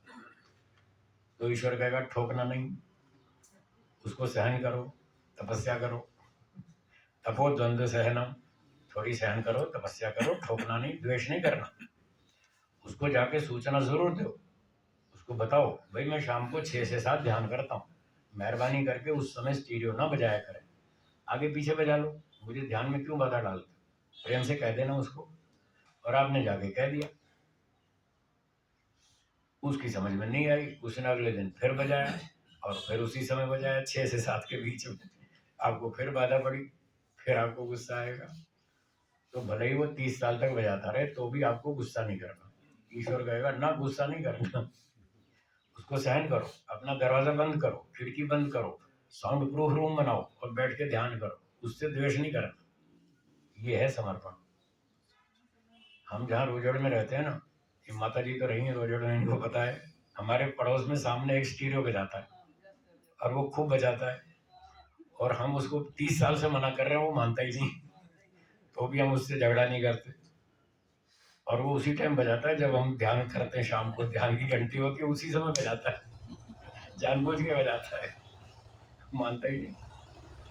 फिर भी हम उससे झगड़ा नहीं करते, हम अपना काम करते हैं, ध्यान करते हैं, हम अपना अभ्यास करते हैं, तपस्या करते हैं। तो ये है समर्पण। ठीक हो गया? समय की अवधि नहीं बनानी है, समय की अवधि नहीं बनानी कि कल कर देगा, परसों कर देगा। आशा मत रखो, दूसरे से आशा मत रखो, ये आशा ही तो दुखदायक है। देखिए सांख्य दर्शन पढ़ा होगा आपने, 4थे अध्याय में एक सूत्र है, निराशा सुखी पिंगलावत। क्यों साहब, है ना?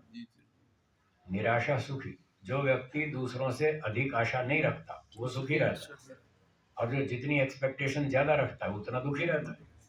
हम उससे एक्सपेक्टेशन रखें कि हमने इसको कल कहा था भाई स्टीरियो मत बजाओ, तो हम ये आशा रखें भी चलो कल बजाएगा परसों बजाएगा, एक हफ्ते बाद तो बंद कर ही देगा, ऐसी हम आशा रखें और वो एक हफ्ते बाद भी नहीं करेगा बंद, तो फिर हम दुखी होंगे। तभी तो समय की अवधि नहीं बनानी। कोई सीमा की अवधि नहीं बनानी, कोई सीमा नहीं बनानी। आप ये मान के चलो ये संसार है, यहाँ कभी भी कुछ भी हो सकता है, कोई भी व्यक्ति कभी भी कुछ भी कर सकता है। महर्षि दयानंद जी को लोगों ने पत्थर मारे, सांप फेंके, जहर पिलाया, अपमानित किया, झूठे आरोप लगाए, सब कुछ किया, उन्होंने कोई कोर्ट केस किया, किसी से बदला लिया? बस ठीक है, सहन किया। वो जानते थे कभी भी कुछ भी हो सकता है, ये संसार है। जो यहाँ जन्म लेगा 3 दुख नहीं छोड़ेंगे, आध्यात्मिक, आदि भौतिक, आदि दैविक, ये तो रहेंगे। जब तक जीवन है तब तक खतरा है।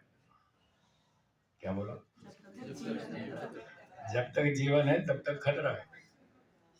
अड़ोस पड़ोस में कोई भी कुछ भी करेगा, सांप, बिच्छू, कुत्ता, भेड़िया, गधा, शोर मचाएगा, कौवा, कबूतर, कोयल आपको ध्यान में बाधा डालेगा। आप जंगल में जाके बैठो तब भी वो कोयल बोलेगी। यहाँ ट्रक वाले शोर मचाएंगे, कार वाले हॉर्न बजाएंगे, ये बाइक वाला आया फटफट फटफट जोर से निकालेगा आवाज साइलेंसर की, है कहीं तो जानबूझ के ऐसा साइलेंसर लगवाते हैं, खूब फटफट फटफट आवाज करते हैं। उनको आवाज सुनानी है लोगों को, अपनी बाइक दिखानी है, देखो हम कैसी बढ़िया बाइक रखते हैं।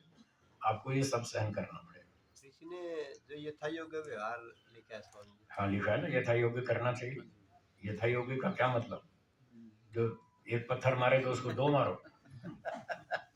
पहले तो प्रेम पूर्वक करें जी, प्रेम पूर्वक समझा लिया उन्होंने, फिर नहीं माने, फिर धर्मानुसार। धर्मानुसार वो क्षत्रिय का काम, जो गड़बड़ करता है उसको क्षत्रिय संभालेगा। जो उनका लक्ष्य मोक्ष प्राप्ति करना है, जिसका जो लक्ष्य है वो अपने लक्ष्य की ओर चलेगा, उसमें कोई बाधा आती है तो उसका कोई दूसरा इलाज करेगा। क्या महर्षि दयानंद जी अपनी रोटी खुद बनाते थे? गृहस्थी का अलग धर्म जी, गृहस्थी का जो अलग। पूछा वो बताइए, क्या वो अपनी रोटी खुद बनाते थे? खाते तो थे ना, कोई दूसरा बनाता था उनके लिए, दूसरे से रोटी बनवा ली, किसी से झाड़ू लगवा ली, किसी से कपड़े धुलवा लिए, और किसी क्षत्रिय को बोल देंगे भाई इसको ठोक, मैं नहीं ठोकूंगा, तुम ठोको, ये तुम्हारा काम। कहा था ना, अगर ये औरंगजेब का जमाना होता तो मैं किसी वीर शिवाजी की पीठ ठोक देता, वो तुम्हारे धुर्रे उड़ा देता, ये कहा था उन्होंने। ये नहीं कहा मैं तलवार उठा के तुम्हें ठीक कर देता। और कौन थे? राजा राव करण सिंह। करण सिंह ने तलवार निकाल ली, उन्होंने तोड़ दी, छोड़ दिया उसको, माफ कर दिया। बोले तुम क्षत्रिय हो, तुमने अपना धर्म छोड़ दिया, मैं सन्यासी हूं, मैं नहीं छोड़ूंगा। मैं चाहता तो तुम्हें दंड दे सकता था, मेरे पास ताकत भी और तलवार भी मैंने छीन ली थी, मैं चाहता तो तुम्हें दंड दे सकता था। सन्यासी में तलवार उठाना राजा का धर्म नहीं है। तुमने अपना धर्म छोड़ दिया, मैं नहीं छोड़ू। उसकी तलवार तोड़ दी और माफ कर दिया। तो वो अपने धर्म को नहीं छोड़ेगा।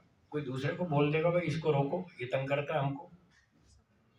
महर्षि वशिष्ठ के आश्रम में अड़ोस पड़ोस में राक्षस लोग उनको परेशान करते थे, तो राजा दशरथ जी के पास गए और बोले अपने 2 बेटे दे दो हमको, हम इनको पढ़ा भी देंगे और ये हमारी रक्षा भी कर देंगे। हाँ विश्वामित्र जी। तो विश्वामित्र जी 2 राजकुमार ले आए, उन्होंने उनको ट्रेनिंग दी और उन्होंने राक्षसों के तुर्रे उड़ा दिए और खुद तलवार नहीं उठाई। विश्वामित्र जी ने खुद तलवार नहीं उठाई। ब्राह्मण का काम तलवार उठाना नहीं है, ये क्षत्रिय का काम। क्षत्रिय अपना काम करेगा, ब्राह्मण अपना करेगा, वैश्य अपना करेगा, शूद्र अपना करेगा। सबको अपना अपना काम करना चाहिए। जो अपने अपने काम को ठीक ठीक करेगा उसका प्रमोशन होगा और वो मोक्ष में पहुंच जाएगा। और ऐसे दूसरे का काम में टांग अटाएगा तो फिर उसका पतन होगा। स्वामी जी ब्राह्मण बड़ा या क्षत्रिय बड़ा? हाँ जी। अगर ब्राह्मण क्षत्रिय का काम शुरू कर दे तो क्या उसकी उन्नति है या पतन है? तो ब्राह्मण का काम तलवार उठाना है क्या? और वो ब्राह्मण तलवार उठाए तो उसका तो पतन हो गया, वो तो क्षत्रिय बन गया, वो मोक्ष में नहीं जाएगा, वो तो उल्टा जा रहा है। वैसे विद्वानों ने वेद मंत्रों की व्याख्या की है कि भाई ब्राह्मण भी शस्त्रधारी होना चाहिए, ऐसा वेद कहता है। ऐसा वेद नहीं कहता। वो विद्वान अपने घर की बात बोल रहा है, वेद की बात नहीं बोल रहा है, वो झूठ बोल रहा है। वेदांत तीर्थ जी ने लिखा है। वो ऋषि नहीं है। हाँ ठीक है। मैंने आपको कल बताया था, हाँ। ऋषि का प्रमाण लाओ, वो मान्य है, ये ऋषि नहीं है। ऋषि ने कहीं नहीं लिखा कि ब्राह्मण तलवार उठाए, महर्षि मनु ने कहीं भी नहीं लिखा, महर्षि दयानंद जी ने कहीं भी नहीं लिखा, और ना खुद उठाई, खुद भी नहीं उठाई उन्होंने। ब्राह्मण के 6 कर्म लिखे, पढ़ना पढ़ाना, यज्ञ करना कराना, दान देना और लेना, 6 काम लिखे। ब्राह्मण अपना काम करे, क्षत्रिय अपना काम करेगा। ये वर्ण व्यवस्था क्यों बनाई? इसीलिए तो बनाई, जिसका जो लेवल है वो अपना काम करे तो उसको प्रमोशन मिलेगा, और अगर वो ऊपर वाला व्यक्ति छोटा काम करेगा तो पतन हो जाएगा। तलवार उठाना क्षत्रिय का काम, बंदूक उठाना क्षत्रिय का काम। ये लोगों के दिमाग में गलत भ्रांति भरी हुई कि ब्राह्मण भी तलवार उठाएगा। क्यों उठाएगा? वो नहीं उठाएगा, है आत्मरक्षा के लिए उठाएगा, बस वो आत्मरक्षा के लिए उठाएगा, जनता के लिए नहीं उठाएगा। कारित अनुमोदित 3 है ना। हाँ, कृतकारित अनुमोदित। और दूसरों का अनुमोदन हो गया। हाँ, तो अनुमोदन हिंसा का नहीं हुआ, अन्याय का अनुमोदन नहीं किया हमने, न्याय का अनुमोदन किया, वो पुण्य है। छठा समूलास देखो, महर्षि जी ने लिखा है कि चोरों को ऐसे ऐसे दंड दो, व्यभिचारियों को ऐसा दंड दो, उन्होंने समर्थन नहीं किया। ये न्याय का समर्थन किया या अन्याय का? तो न्याय का समर्थन तो ठीक है, वो तो पुण्य कर्म है। जी स्वामी बारी बारी से क्षत्रिय जो है धर्म का पालन करने वाला, ठीक है। तो वो क्षत्रिय धर्म का पालन करते हुए फिर योग का भी अपना आगे बढ़ सकता है वैसे तो। हाँ, करे अभ्यास, उसके लिए विधान है, वो भी संध्या करे, उसको भी उपासना करनी है, और जो भी बाकी भी सारे काम करे। हाँ वो भी करे, ये भी करे, उसके दोनों काम है। युद्ध भी करे, अन्याय को कुचल दे, वो उसकी ड्यूटी है, और वो उधर भी उपासना वो सारे वो भी काम करेगा, वो भी ड्यूटी है उसकी। लेकिन एक स्तर के बाद वो उसको छोड़ के ब्राह्मण में आ जाएगा जब वो ऊंची पे जाना। हाँ, जब ऊंचा जाना होगा तो राजगद्दी छोड़ देगा, जैसे राजा जनक ने छोड़ दी। उपनिषद में लिखा है, उन्होंने कहा कि महर्षि याज्ञवल्क्य उनको बार बार पढ़ाने सिखाने जाते थे, 5-6 बार गए, फिर वो कहने लगे अच्छा मैं आपने मुझे बहुत बढ़िया सिखाया, मैं आपको 1000 गौएं दान में देता हूँ। उन्होंने कहा मैं नहीं लेता। क्यों नहीं लेते? कि मेरे गुरुजी ने सिखाया था जब तक विद्यार्थी को पूरी विद्या ना आ जाए तब तक दक्षिणा मत लेना, तो तुम्हें अभी पूरी विद्या समझ में नहीं आई, इसलिए मैं नहीं ले रहा। फिर दूसरी बार गए, फिर सिखाया, बोले मैं आपको 1000 गौएं दान में देता हूँ, बोले मैं नहीं लेता, जब पूरी समझ में आएगी तब लूंगा। अब फिर 5-6 बार सिखा ली, अंत में उन्होंने कहा अब मुझे पूरी विद्या समझ में आ गई, अब मैं आपको पूरा राज्य भेंट करता हूँ और स्वयं को भी आपकी आज्ञा पालन के लिए समर्पित करता हूँ। यहाँ आकर के उन्होंने सब राजगद्दी छोड़ दी और सब छोड़ करके फिर संन्यास ले लिया, तब उनको वैराग्य हो गया, तब काम पूरा हुआ।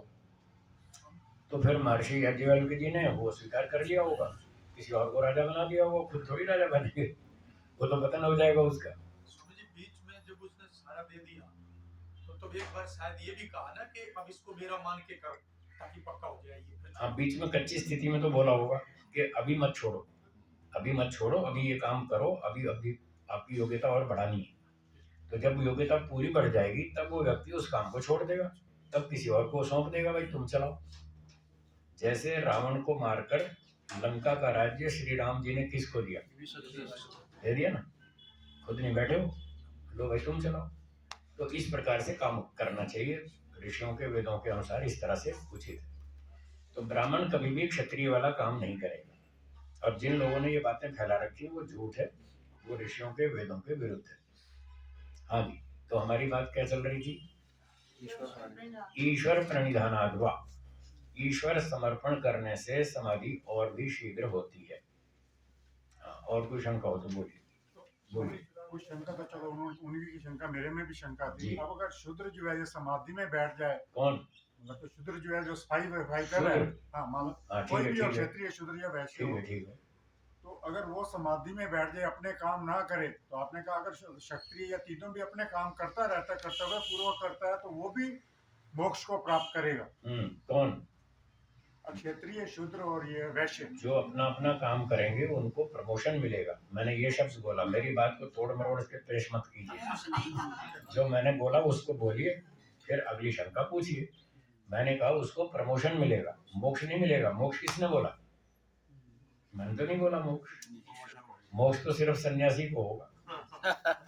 5वां समोल्लास पढ़ लो, महर्षि दयानंद जी ने लिखा है, सुनिए वाक्य। 5वें समोल्लास में लिखा है, अति उग्र तपश्चरण करने वाले सन्यासियों का ही मोक्ष होता है। ही अति उग्र तपश्चरण करने वाले सन्यासियों का ही मोक्ष होता है, अन्यों का नहीं। निषेध भी कर रखा है, अन्यों का नहीं, सिर्फ सन्यासी का मोक्ष होता है। और फिर सन्यास लेने का अधिकार किसको है, ये भी 5वें समुल्लास में लिखा है, ब्राह्मण को लिखा है नहीं? तो स्वामी पहले ब्राह्मण बनो, फिर सन्यासी बनो, फिर समाधि लगाओ, फिर मोक्ष होगा। इसके बिना किसी का भी नहीं होगा, ना आपका होगा ना मेरा होगा। सारे नियम सब पर एक जैसे लागू होते हैं, ईश्वर न्यायकारी है। वो वृत्तियां ही नहीं तो बनेगी। स्वामी जी बनेगा अगर ही। सारे ये काम छोड़ के सन्यासी बन जाएंगे तो फिर काम कैसे चलेगा? मैं गारंटी देता हूँ सारे सन्यासी नहीं बनेंगे। सारे बनेंगे नहीं अगर ना। सारे बन जाए, अगर सारे बन जाए, अच्छा चलो इस बात को मैं समझाता हूँ, आपको समझ में आ जाएगा। अभी में से कोई नहीं बन रहा अभी। सारे लोग सन्यासी नहीं बनेंगे। चलो आप अपनी बात करो, आप सन्यासी बनने को तैयार हैं? आप खुद ही बनना नहीं चाहते, सारे क्या बनेंगे? अच्छा लेवल की है, कहाँ से निकले सर अभी? और सुनिए स्टेप बाय स्टेप होगा।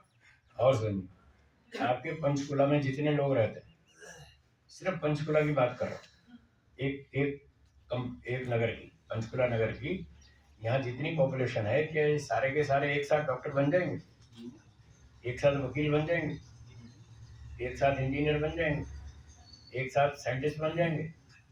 जब इतने थोड़े से लोग भी एक साथ डॉक्टर नहीं बन सकते, सारे वकील नहीं बन सकते, सारे मोक्ष में कैसे जाएंगे?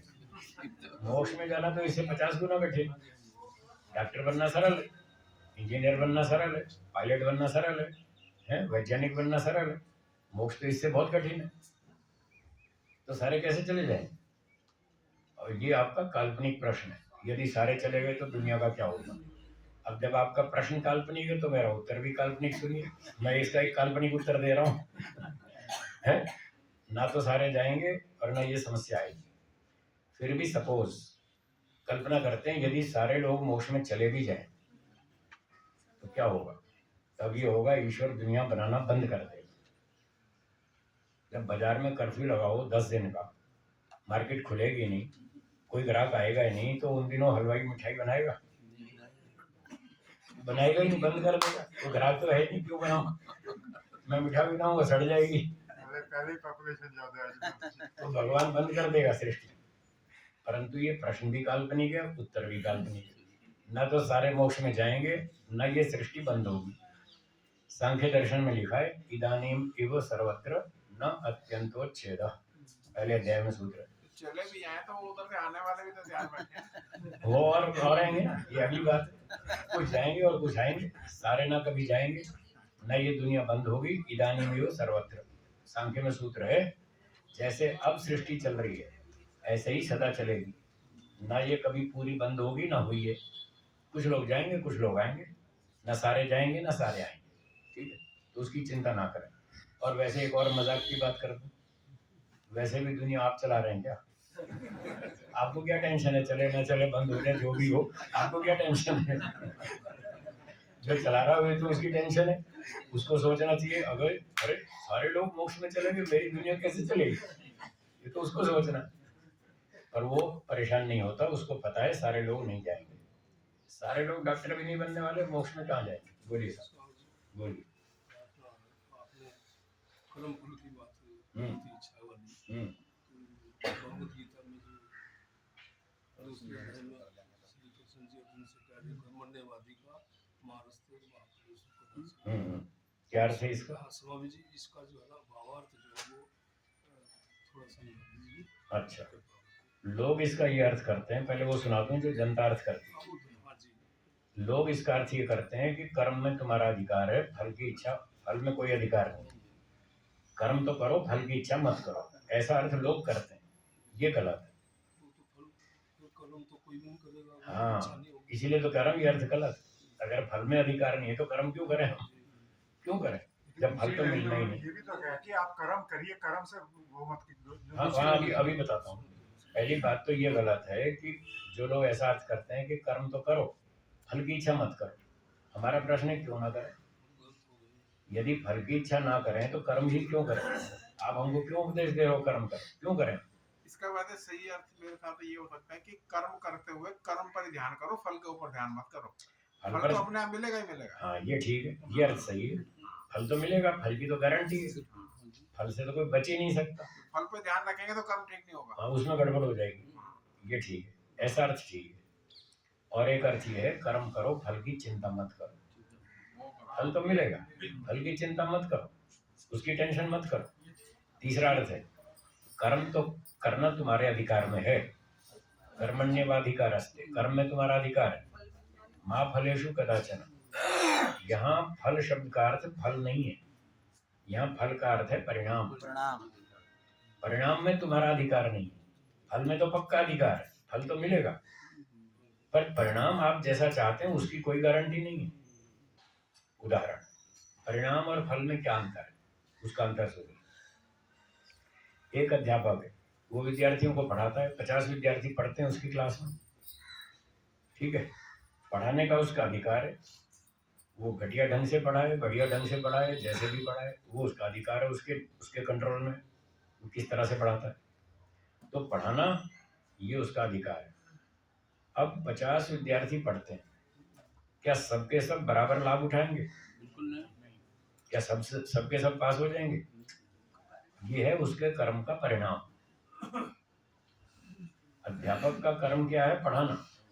पर कौन कितना पढ़ेगा, नहीं पढ़ेगा, आधा पढ़ेगा, चौथाई पढ़ेगा, पूरा पढ़ेगा, कितना लाभ उठाएगा, ये उसके अधिकार में नहीं, ये तो विद्यार्थियों के अधिकार में। कोई ध्यान देगा तो ठीक ढंग से पढ़ जाएगा, जो ध्यान नहीं देगा वो नहीं पढ़ पाएगा। तो ये तो अध्यापक के अधिकार में नहीं है ना। वो तो चाहता है सारे पढ़ जाए, और उसके चाहने से क्या होता है, जब तक पढ़ने वाला नहीं चाहता तब तक उससे चाहने से कुछ नहीं होता। ये टॉपिक से बाहर मत जाइए, मेरी बात को समझिए, टॉपिक से बाहर मत जाइए। मैं ये कह रहा हूँ उसका कर्म करने का अधिकार है, वो कर्म करेगा, पर परिणाम उसके इच्छानुकूल नहीं होगा, उसकी कोई गारंटी नहीं है। हो भी सकता है, नहीं भी हो सकता, उसकी दोनों संभावनाएं हैं। तो अर्जुन को ये समझाया कि अर्जुन, तुम्हारा कर्म करने में अधिकार है। तुम्हारा कर्म क्या है? अन्याय को कुचल दो। क्षत्रिय का काम है अन्याय को नष्ट करना, युद्ध करना। तो तुम्हारा काम है, तुम अपना काम करो। अब हारेंगे या जीतेंगे ये तुम्हारे हाथ में नहीं। ये था परिणाम, हार जीत। युद्ध करने के बाद आप युद्ध जीतेंगे या हारेंगे, ये उसका परिणाम है। ये परिणाम तुम्हारे कंट्रोल में नहीं है। हार भी सकते हैं, जीत भी सकते हैं। फिर आगे उन्होंने कहा, यदि हार गए, मारे गए, तो स्वर्ग मिलेगा। ये था फल। फल तो मिलेगा ना, फल की तो गारंटी है।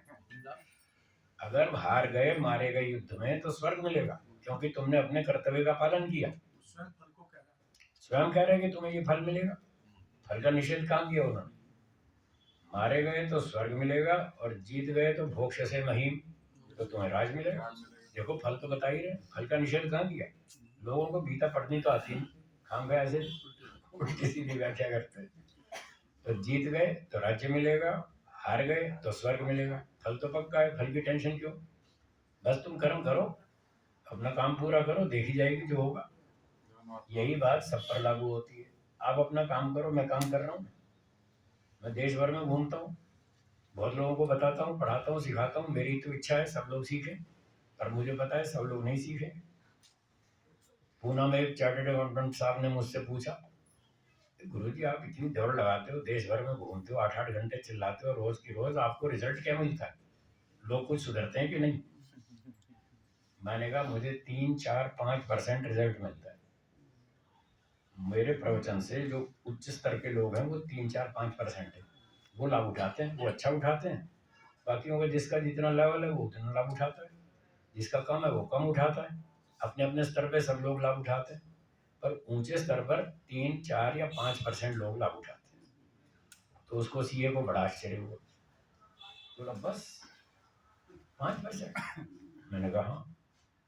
बोले आप इतना मेहनत करते हैं, आपको दुख नहीं होता कि मैं इतनी मेहनत करता हूँ फिर भी 5 लोग लाभ उठाते हैं? मैंने कहा मुझे दुख नहीं होता। बोले क्यों नहीं होता? मैंने कहा दुख का कारण है एक्सपेक्टेशन। क्या कारण है? मैंने कहा मैं एक्सपेक्टेशन रखता ही नहीं, मैं पहले ही जानता हूँ ये 5 ही लोग लाभ उठाएंगे, ज्यादा नहीं उठाएंगे। तो 5 की आशा रखता हूँ, 5 लोग लाभ उठाते हैं, इसलिए मस्त रहता हूँ, मुझे कोई फर्क नहीं पड़ता। तो कर्म करना मेरे अधिकार में, पढ़ाना मेरा काम है, मैं पढ़ाता हूँ, वो मेरी ड्यूटी है, उस पर मेरा अधिकार है। कौन कितना सीखेगा वो जाने। और मैं तो ये सोचता हूँ कि मेरा काम पढ़ाने का है, मैं पढ़ा रहा हूँ, सामने वाला लाभ उठाएगा तो उसको फायदा है, नहीं उठाएगा तो उसको नुकसान है। मेरा क्या जा रहा है, मुझे तो फायदा है ही है। मैं अपना कर्म कर रहा हूँ, मुझे तो मोक्ष मिलेगा। मैंने मोक्ष की इच्छा से कर्म किया, निष्काम कर्म किया, मुझे लोगों से कोई धन सम्मान की इच्छा नहीं है। मैं अपना काम कर रहा हूँ तो ईश्वर मुझे मोक्ष देगा। मैं कहाँ घाटे में हूँ ये बताओ। मुझे दाल रोटी भी मिलेगी, आगे भी मिलेगी, और मोक्ष भी मिलेगा। मैं कहाँ घाटे में हूँ? इसलिए मुझे कोई चिंता नहीं, कोई लाभ उठाए ना उठाए उसकी मर्जी। तो ऐसे काम करना चाहिए। ये है गीता का उपदेश, ये है वेदों का संदेश, ये है ऋषियों का उपदेश। ऐसे काम करो, कोई दिक्कत ही नहीं। स्वामी जी, उस सीए को जो मैथमेटिक्स लगा रहा था, तो हम अपना ये मैथमेटिक्स भी उसको बता सकते हैं कि भाई मैं एक आदमी हूँ, और अगर मैंने एक ने एक को सुधार दिया तो 100% सफलता, यस, और 5 को सुधार दिया तो 500%। बिल्कुल, ये भी बता सकते हैं, ये भी बता सकते हैं। ये पॉजिटिव एटीट्यूड है ना। हाँ जी, हाँ जी, ये भी ठीक, बहुत अच्छा है। तो बहुत लोग लाभ उठा रहे हैं, तो मुझे कहाँ घाटा है? मुझे तो बहुत फायदा है, 1000% और इससे भी ज़्यादा % मुझे तो लाभ है।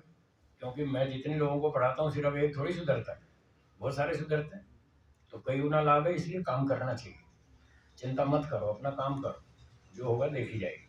बुद्धिमत्ता से करो, ईमानदारी से करो, दूरदर्शिता से करो, मेहनत से करो, फिर जो होगा देखी जाएगी। ठीक है जी। तो ये हो गया हमारा सूत्र 23 तक हो गया। आगे चलें, और कोई शंका है? हाँ बोलिए। परशुराम जी ने फरसा उठाया था तो वो ब्राह्मण नहीं रहे। वो ब्राह्मण थे या क्षत्रिय थे? जो फरसा उठाता है वो क्षत्रिय है। अगर वो ब्राह्मण थे और उठा लिया तो पतन हो गया, और अगर ब्राह्मण थे ही नहीं तो क्षत्रिय थे तो उसका काम ही है फरसा उठाना, तो कोई दिक्कत ही नहीं है नहीं। अगर वो ब्राह्मण थे, आप देखो महर्षि मनु और वेदों की कसौटी से कसो, जब ब्राह्मण थे ही नहीं तो बात खत्म हो गई। क्षत्रिय का तो काम ही है तलवार उठाना, क्षत्रिय का तो ड्यूटी है, उसने उठाया, ठीक है। मतलब वो थोड़ा सा अपने लोभ में या जिस भी कारण से अपने डाउन, अगर अपना कर्तव्य छोड़ेगा तो डाउन निश्चित होगा, और आपको स्वीकार करना पड़ेगा उसका पतन हुआ। ना तो आप कसौटी है ना मैं। शास्त्र की कसौटी पे कस के देखो, जो शास्त्र कहता है वो मानो, आप भी मानो, मैं भी मानूं, झगड़ा किस बात का? सब आगे निकले, सब उन्नति करेंगे। स्वामी जी जी, एक हमारे समाज में खास करके ब्राह्मणों में ये भ्रांति है कि परशुराम ने स्त्रियों का 2 या 3 बार कितनी बार संहार किया था। वो इसी बात से पूछते हैं कि हाँ इसने वो अच्छा काम किया।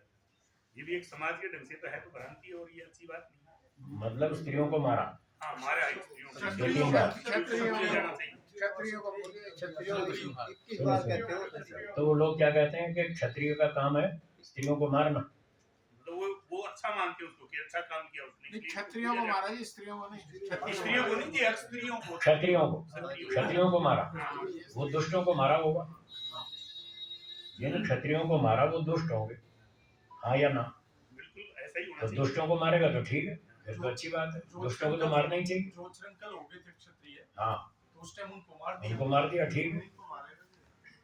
रावण भी तो क्षत्रिय था ना, और श्री राम जी ने उसको मारा। कंस भी राजा था, वो भी क्षत्रिय था, उसको श्री कृष्ण जी ने मारा। जो दुष्टता करेगा, अब वो क्षत्रिय से नीचे उतर गया। जो अपने कर्तव्य को छोड़कर नीचे उतर जाएगा तो दुष्ट है, उसको तो ठोकना ही चाहिए। ये तो वेद का विधान है, उड़ाओ ऐसे दुष्टों को।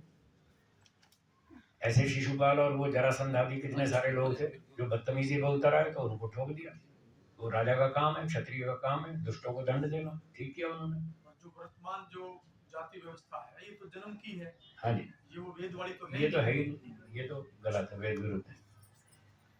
स्वामी जी, हाँ बोलिए। जैसे मेरा प्रश्न है, बोलिए।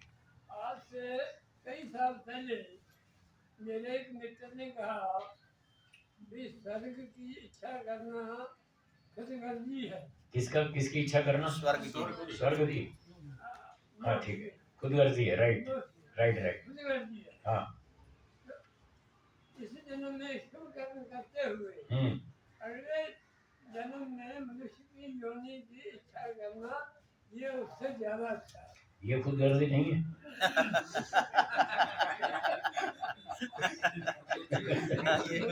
ये सबसे बड़ी खुदगर्जी। अच्छे काम करके अगला जन्म मुझे स्वर्ग मिले, मुझे अच्छा मनुष्य का मिले, ये खुदगर्जी नहीं है। ये नहीं, ये क्यों नहीं है? मैं अपने लिए तो कर रहा हूँ। अपने लिए नहीं, समाज के लिए करूंगा मैं तो। नहीं, समाज के लिए आप क्यों कर रहे हैं? उसका पर्पस क्या है? आप समाज की सेवा कर रहे हैं, इसका उद्देश्य क्या है? उसका उद्देश्य भी खुदगर्जी है। वो अपने स्वार्थ के लिए कर रहा है कि मुझे अगला जन्म अच्छा मिलेगा। ये खुदगर्जी नहीं है क्या? आप बहस मत कीजिए, बात को समझने की कोशिश कीजिए। खुदगर्जी क्या होती है आप उसको समझ नहीं पा रहे।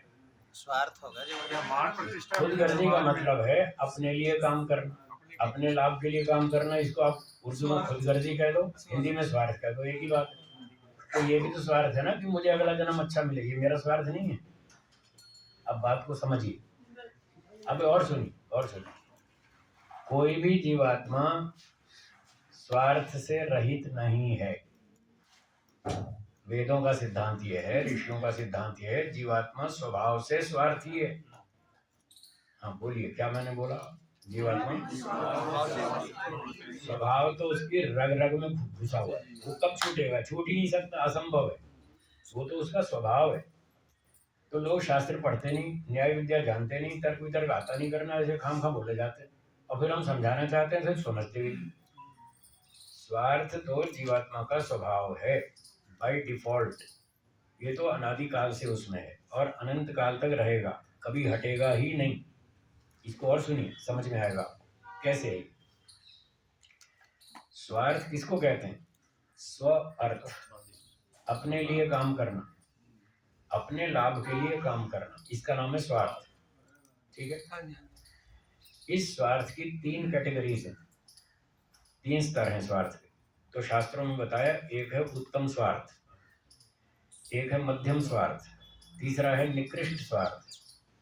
जो निकृष्ट स्वार्थ है, तेरा माल मेरा माल, मेरा माल तो है ही मेरा, दूसरे का भी छीन लो, अपना भी खा जाओ, उसका भी खा जाओ, सबका खा जाओ, ये है निकृष्ट स्वार्थ। इसको लोग स्वार्थ मानते हैं। ये ठीक है, ये तो स्वार्थ है, वो तो सभी समझते हैं। तो ये स्वार्थ तो बेकार है। तो वेदों में ऐसे स्वार्थ का निषेध है। ऐसा स्वार्थी नहीं होना चाहिए कि अपना माल भी खा जाए और दूसरे का भी छीन के खा जाए। ये गलत है, ये सबसे घटिया स्वार्थ है। दूसरा है मध्यम स्वार्थ, मैं भी खाऊं आप भी खाओ, दोनों मिलके खाएंगे, हैं? मैं आपका नहीं छीनूंगा, आप मेरा नहीं छीनेंगे, अपना अपना मेहनत करके खाएंगे, मिल बांट के खाएंगे, दूसरे को सेवा भी करेंगे, सहयोग भी करेंगे। उस सीमा तक सहयोग करेंगे जिस सीमा तक मुझे कोई विशेष कष्ट ना हो। क्या बोला? दोहराइए। जब तक मुझे कोई विशेष कष्ट नहीं हो तब तक मैं आपकी सेवा करूंगा। अगर मुझे तकलीफ होने लगी, बस वो मैं बाउंड्री आ गई, फिर मैं बंद कर दूंगा, फिर नहीं करूंगा। ठीक है। ये है मध्यम स्वार्थ। पर आपका छीन के नहीं खाऊंगा, न्याय से कमाऊंगा, न्याय से खाऊंगा, सेवा भी करूंगा, उस लिमिट तक करूंगा जब तक मुझे कोई खास तकलीफ ना हो। इजीली मैं काम कर सकता हूँ, वहां तक करूंगा। ये मध्यम स्वार्थ।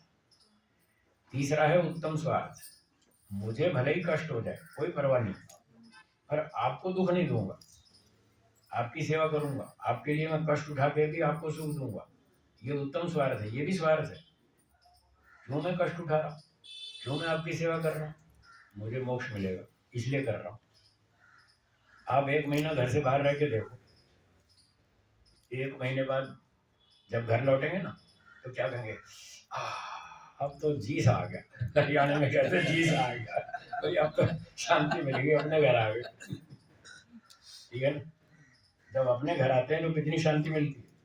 जो शांति, सुख, सुविधा, स्वतंत्रता, सुविधाएं आपके अपने घर में होती हैं, क्या वो बाहर होटल धर्मशाला में मिलती है? नहीं मिलती ना। तो घर बाहर रहना कठिन है, बहुत कठिन है। 1 महीना रह के देखो तो पता चले। और हमको 41 साल हो गए, आज तक घर नहीं गए। बोलो तपस्या है कि नहीं? तो हम क्यों तपस्या कर रहे हैं? हम क्यों कष्ट उठा रहे हैं? देश भर में घूमते हैं, खाने का ठिकाना नहीं, सोने का ठिकाना नहीं, पता नहीं कब कहाँ कैसा खाना मिलता है, कैसा मिलता है, नहीं मिलता है, देर से मिलता है, कैसा मिलता है, सब तपस्या कर रहे हैं। क्यों कर रहे हैं? हम भी स्वार्थी, पर हम मोक्ष के लिए कर रहे हैं, ये उत्तम स्वार्थ है। हम देश की सेवा करते हैं, धर्म की रक्षा करते हैं, परोपकार करते हैं, कष्ट उठा के भी कर रहे हैं, पर इसके पीछे भी स्वार्थ है, ध्यान रखिए, ये उत्तम स्वार्थ है। महर्षि दयानंद जी ने पत्थर खाए, सांप फेंके उन पर, जहर पिया, सारे अपमान सहन किए, तो भी देश की सेवा की, धर्म की रक्षा की, ये उत्तम स्वार्थ है। वो मोक्ष में जाना चाहते थे, मैं भी जाना चाहता हूँ, मैं भी इसीलिए कर रहा हूँ, कल आप भी यही करेंगे। जिसको मोक्ष में जाना वो सब यही करेगा, उसको करना ही पड़ेगा, नो ऑप्शन, दूसरा कोई रास्ता नहीं है। तो ये भी स्वार्थ है, पर ये उत्तम स्वार्थ है। तो स्वार्थ तो जीवात्मा में फंसा ही हुआ है, वो तो रग रग में भरा पड़ा है, बिना स्वार्थ के कौन काम करता है। केवल ईश्वर एक ऐसा है जिसमें स्वार्थ नहीं, केवल एक ईश्वर ऐसा है। क्यों नहीं स्वार्थ? वो अपने लिए कुछ नहीं करता, उसमें परोपकार है, ईश्वर में पूरा परोपकार है, वो अपने स्वार्थ के लिए कुछ नहीं करता, क्योंकि उसमें कोई कमी नहीं। हम में कमी है, आप में कमी है, आपको रोटी चाहिए, कपड़ा चाहिए, मकान चाहिए, बेटा चाहिए, परिवार चाहिए, संपत्ति चाहिए, सुख चाहिए, सम्मान चाहिए, प्रतिष्ठा चाहिए, मोक्ष भी चाहिए, सब कुछ चाहिए। तो जब हमें इतना सब चाहिए तो हम इसके लिए काम क्यों नहीं करेंगे? सब लोग कर रहे हैं और करेंगे ही, हमेशा करेंगे, ये कभी हटने वाला नहीं है, क्योंकि जीवात्मा में स्वभाव से कमियां हैं, स्वभाव से ही कमी है। तो जब स्वभाव से ही कमी है तो स्वभाव से वो अपने लिए काम करेगा ही।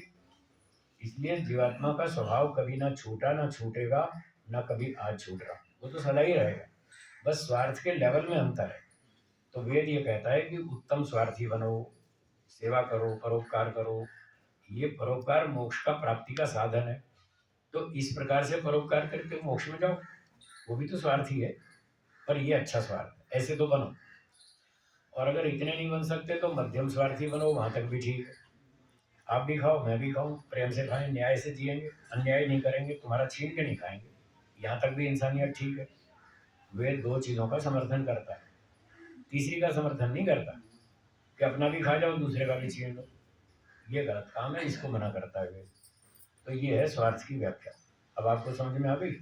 जो परोपकार भी कर रहा है तो उसके पीछे भी स्वार्थ है, और वो अच्छा है, उत्तम, वो रखना चाहिए है। यस, आत्मा के कल्याण के लिए सारी धरती छोड़ दो, ये स्वार्थ नहीं है तो क्या है? स्वार्थी तो है। हाँ जी, और कोई प्रश्न था किसी का? हो गया? ये जब कोई सज्जन बैठे हैं जैसे, हाँ, उसमें उसका कौन सा स्वार्थ है? जैसे वो बारी बारी से ये बोल रहे हैं, ये रुकिए, हाँ बोलिए। कसाई की नीच को देखते हुए और गौ माता के ऊपर दया रखते हुए वो कहता गौ माता इधर गई है, तो इसमें उसका कोई क्या उसमें स्वार्थ है? उसने झूठ भी बोल दिया, झूठ बोला ना, गाय को बचाने के लिए। हाँ जी, गाय के ऊपर आप पूछ रहे हैं इसमें क्या स्वार्थ है? हाँ जी, ये स्वार्थ है, वो ये चाहता है गाय की रक्षा हो जाए, ये चाहता है। हाँ जी, अगर गाय की रक्षा हो गई, चाहे सत्य से या झूठ से, जैसे भी, अगर उसकी रक्षा हो गई तो क्या उसको इस बात का पुण्य नहीं मिलेगा? पुण्य तो मिलेगा, एक तरफ पुण्य मिलेगा ना। झूठ तो बोले तो टॉपिक बदल के जो बात पूछनी है पहले वो तो पूरी कर लो। अच्छा, क्या उसको पुण्य मिलेगा या नहीं? मिलेगा जी। तो यही तो स्वार्थ है। आप पूछ रहे हैं स्वार्थ क्या, मैं स्वार्थ का जवाब दे रहा हूँ, आप टॉपिक बदल देते हैं।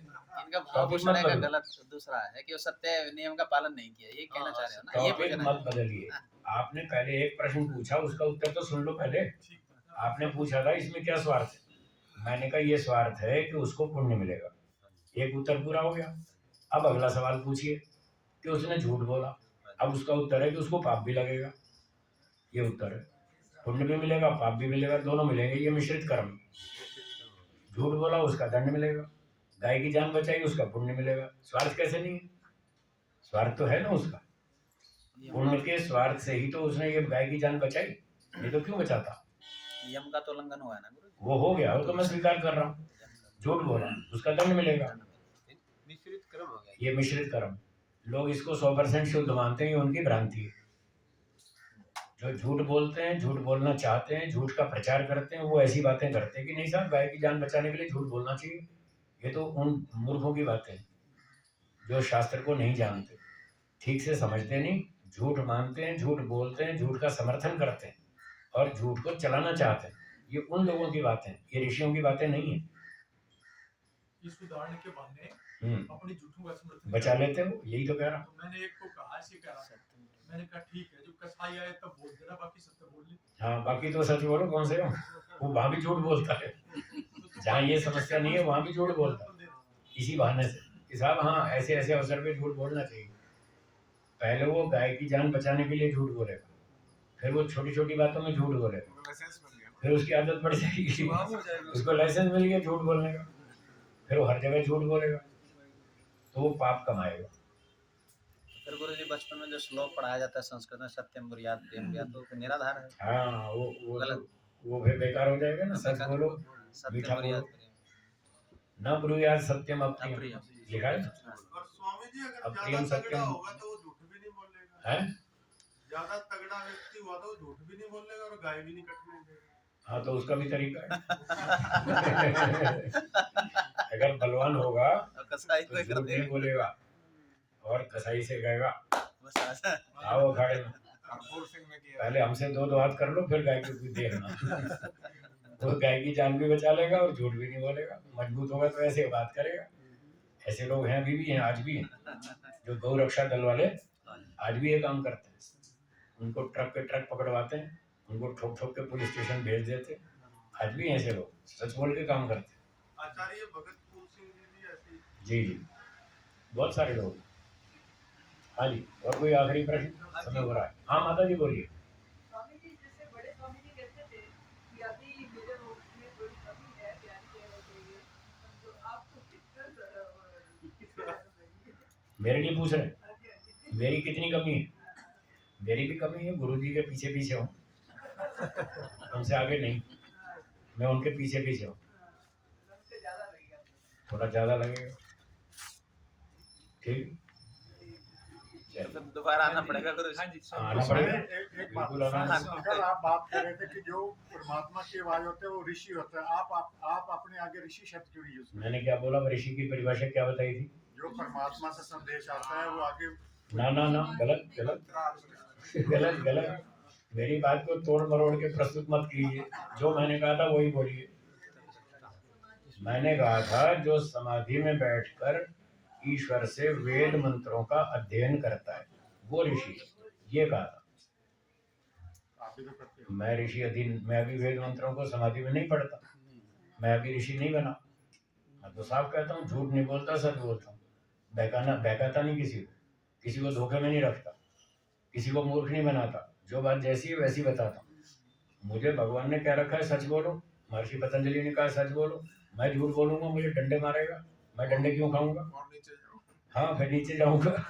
मैं नीचे क्यों जाऊंगा? दुनिया के डंडे खा लूंगा, वो मंजूर है। भगवान के डंडे बहुत खतरनाक, वो नहीं खाऊंगा मैं। दुनिया मुझे जो भी कह कोई बात नहीं, वो मैं सहन कर लूंगा। हाँ जी स्वामी जी, हाँ जी। जैसे इनके हनुमान जी के और इनके परशुराम जी के बारे में कहते हैं कि द्विवर्णीय है ये, भी शस्त्रों में तो जो है ये योद्धा है, शास्त्रों में क्रोध है, इसके बारे में थोड़ा सा बताइए। क्षत्रिय भी विद्वान होता है। हाँ जी, तो द्विवर्णीय नहीं है, वो एक वर्णीय है। एक वर्णीय। हाँ, एक वर्णीय है। ठीक है जी। क्षत्रिय भी बलवान होता है, विद्वान होता है, चारों वेदों का विद्वान होता है। राजा, हाँ जी। सेनापति, उनके बारे में द्विवर्णीय कहते हैं। गलत है वो। द्विवर्णीय कोई नहीं होता, उसको वर्ण संकर कहते हैं। जो दो काम करता है उसको वर्ण संकर कहते हैं, द्विवर्णीय नहीं कहते। वर्ण तो एक ही होता है, हाँ, तो व्यवसाय आदमी का एक ही होता है। हाँ, एक ही है। बस, तो फिर या तो ब्राह्मण है या तो क्षत्रिय। अगर वो क्षत्रिय भी है और विद्वान भी है तो उसको क्षत्रिय ही मानेंगे, ब्राह्मण नहीं। क्षत्रिय विद्वान। हाँ, क्षत्रिय विद्वान है। ठीक है जी। क्षत्रिय तो विद्वान होता ही है। हाँ हाँ, ठीक है जी। हाँ हाँ, महर्षि मनु ने लिखा है जो चार वेद का विद्वान हो उसको सेनापति बनाओ। चारों वेदों को जानता हो उसको सेनापति बनाओ, उसको राजा बनाओ। राजा को चारों वेदों का नॉलेज होना चाहिए, नहीं तो वो समझ ही नहीं पाएगा कहाँ घोटाला हो रहा है, कौन सा कानून गलत बन रहा है, वो कानून ठीक बना ही नहीं पाएगा। इसलिए चार चार वेद का विद्वान होना चाहिए, सेनापति को भी और राजा को भी। ज्ञान नहीं है उसको। हाँ, इसलिए वो क्षत्रिय ही माना जाएगा। स्वामी जी, वेद का प्रमाण है कोई? कौन सा? ऋषि यानी परमात्मा से ऋषि की बात। ये जो निरुक्तकार ने लिखा है ये वेद की बात है या उसके घर की बात है? ना, मुझे नहीं पता। नहीं पता तो सुन लो, मैं बता देता हूँ। अब सुन लीजिए ध्यान से। सारे ऋषि A to Z, ब्रह्मा से लेकर महर्षि दयानंद जी तक जितने भी ऋषि हुए, ये सब ऋषि लोग वेदों की बात ही लिखते हैं, अपनी बात ताले में बंद रखते हैं, अपनी बात बिल्कुल नहीं लिखते, वो ईश्वर की ही बात लिखते हैं। अगर उन्होंने कोई बात कही, चाहे वो मनुस्मृति में हो, चाहे सत्यार्थ प्रकाश में हो, चाहे वो ब्राह्मण ग्रंथ में हो, चाहे उपनिषद में हो, चाहे दर्शन में हो, वो वेद की ही बात है। वो आगम प्रमाण तो मानते हैं ऋषि का। नहीं, वो वेद की बात है, वो शब्द ऋषि के हैं, वो शब्द हैं ऋषि के, बात तो वेद की है। अच्छा, अब देखिए, एक छोटा बच्चा है 6 साल का, वो कहता है भाई सच बोलना चाहिए। क्या कहता है? सच बोलना चाहिए। ये बच्चे की बात है या वेद की बात है? वेद की है ना। तो जो ऋषि कह रहा है वो भी वेद की है, उसको आप वेद की क्यों नहीं मान रहे? जब बच्चे की बात आपने मान ली है वेद की बात है, तो ऋषि भी कह रहा है कि सच बोलना चाहिए, वो वेद की बात है। शब्द केवल ऋषि के हैं, बात तो वेद की है। इसलिए कोई भी ऋषि ग्रंथ हो, उसमें जितनी बातें वेदों की अनुकूल हैं वो सारी वेदों की बातें। अब वेद आप पढ़ते नहीं, वेद आपको समझ में आता नहीं। वेद को समझने के लिए 20-30 साल मेहनत करो, फिर आएगा वेद समझ में। व्याकरण पढ़ो, महाभाष्य पढ़ो, छंद शास्त्र पढ़ो, ज्योतिष शास्त्र पढ़ो, 6 दर्शन पढ़ो, उपनिषद पढ़ो, ब्राह्मण ग्रंथ पढ़ो, फिर जाके वेद समझ में आएगा। या तो सारे शास्त्र पढ़कर फिर वेद समझ में आएगा, और अगर इतना नहीं पढ़ सकते तो फिर जो ऋषियों ने भाष्य लिखा उसको पढ़ करके वेद समझ में आएगा।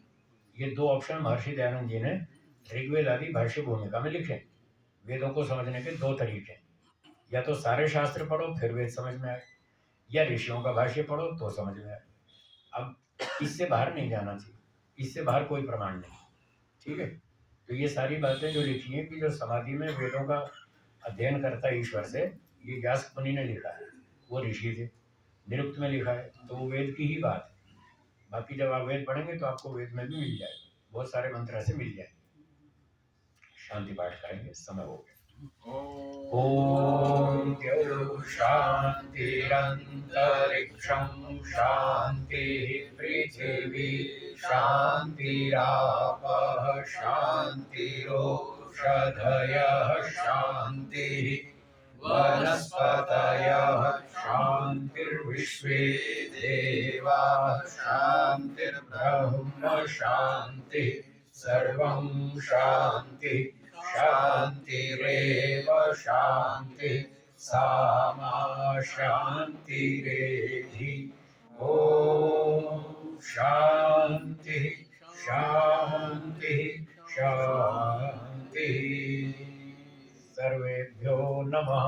सर्वेभ्यो नमः। सबको सादर नमस्ते जी।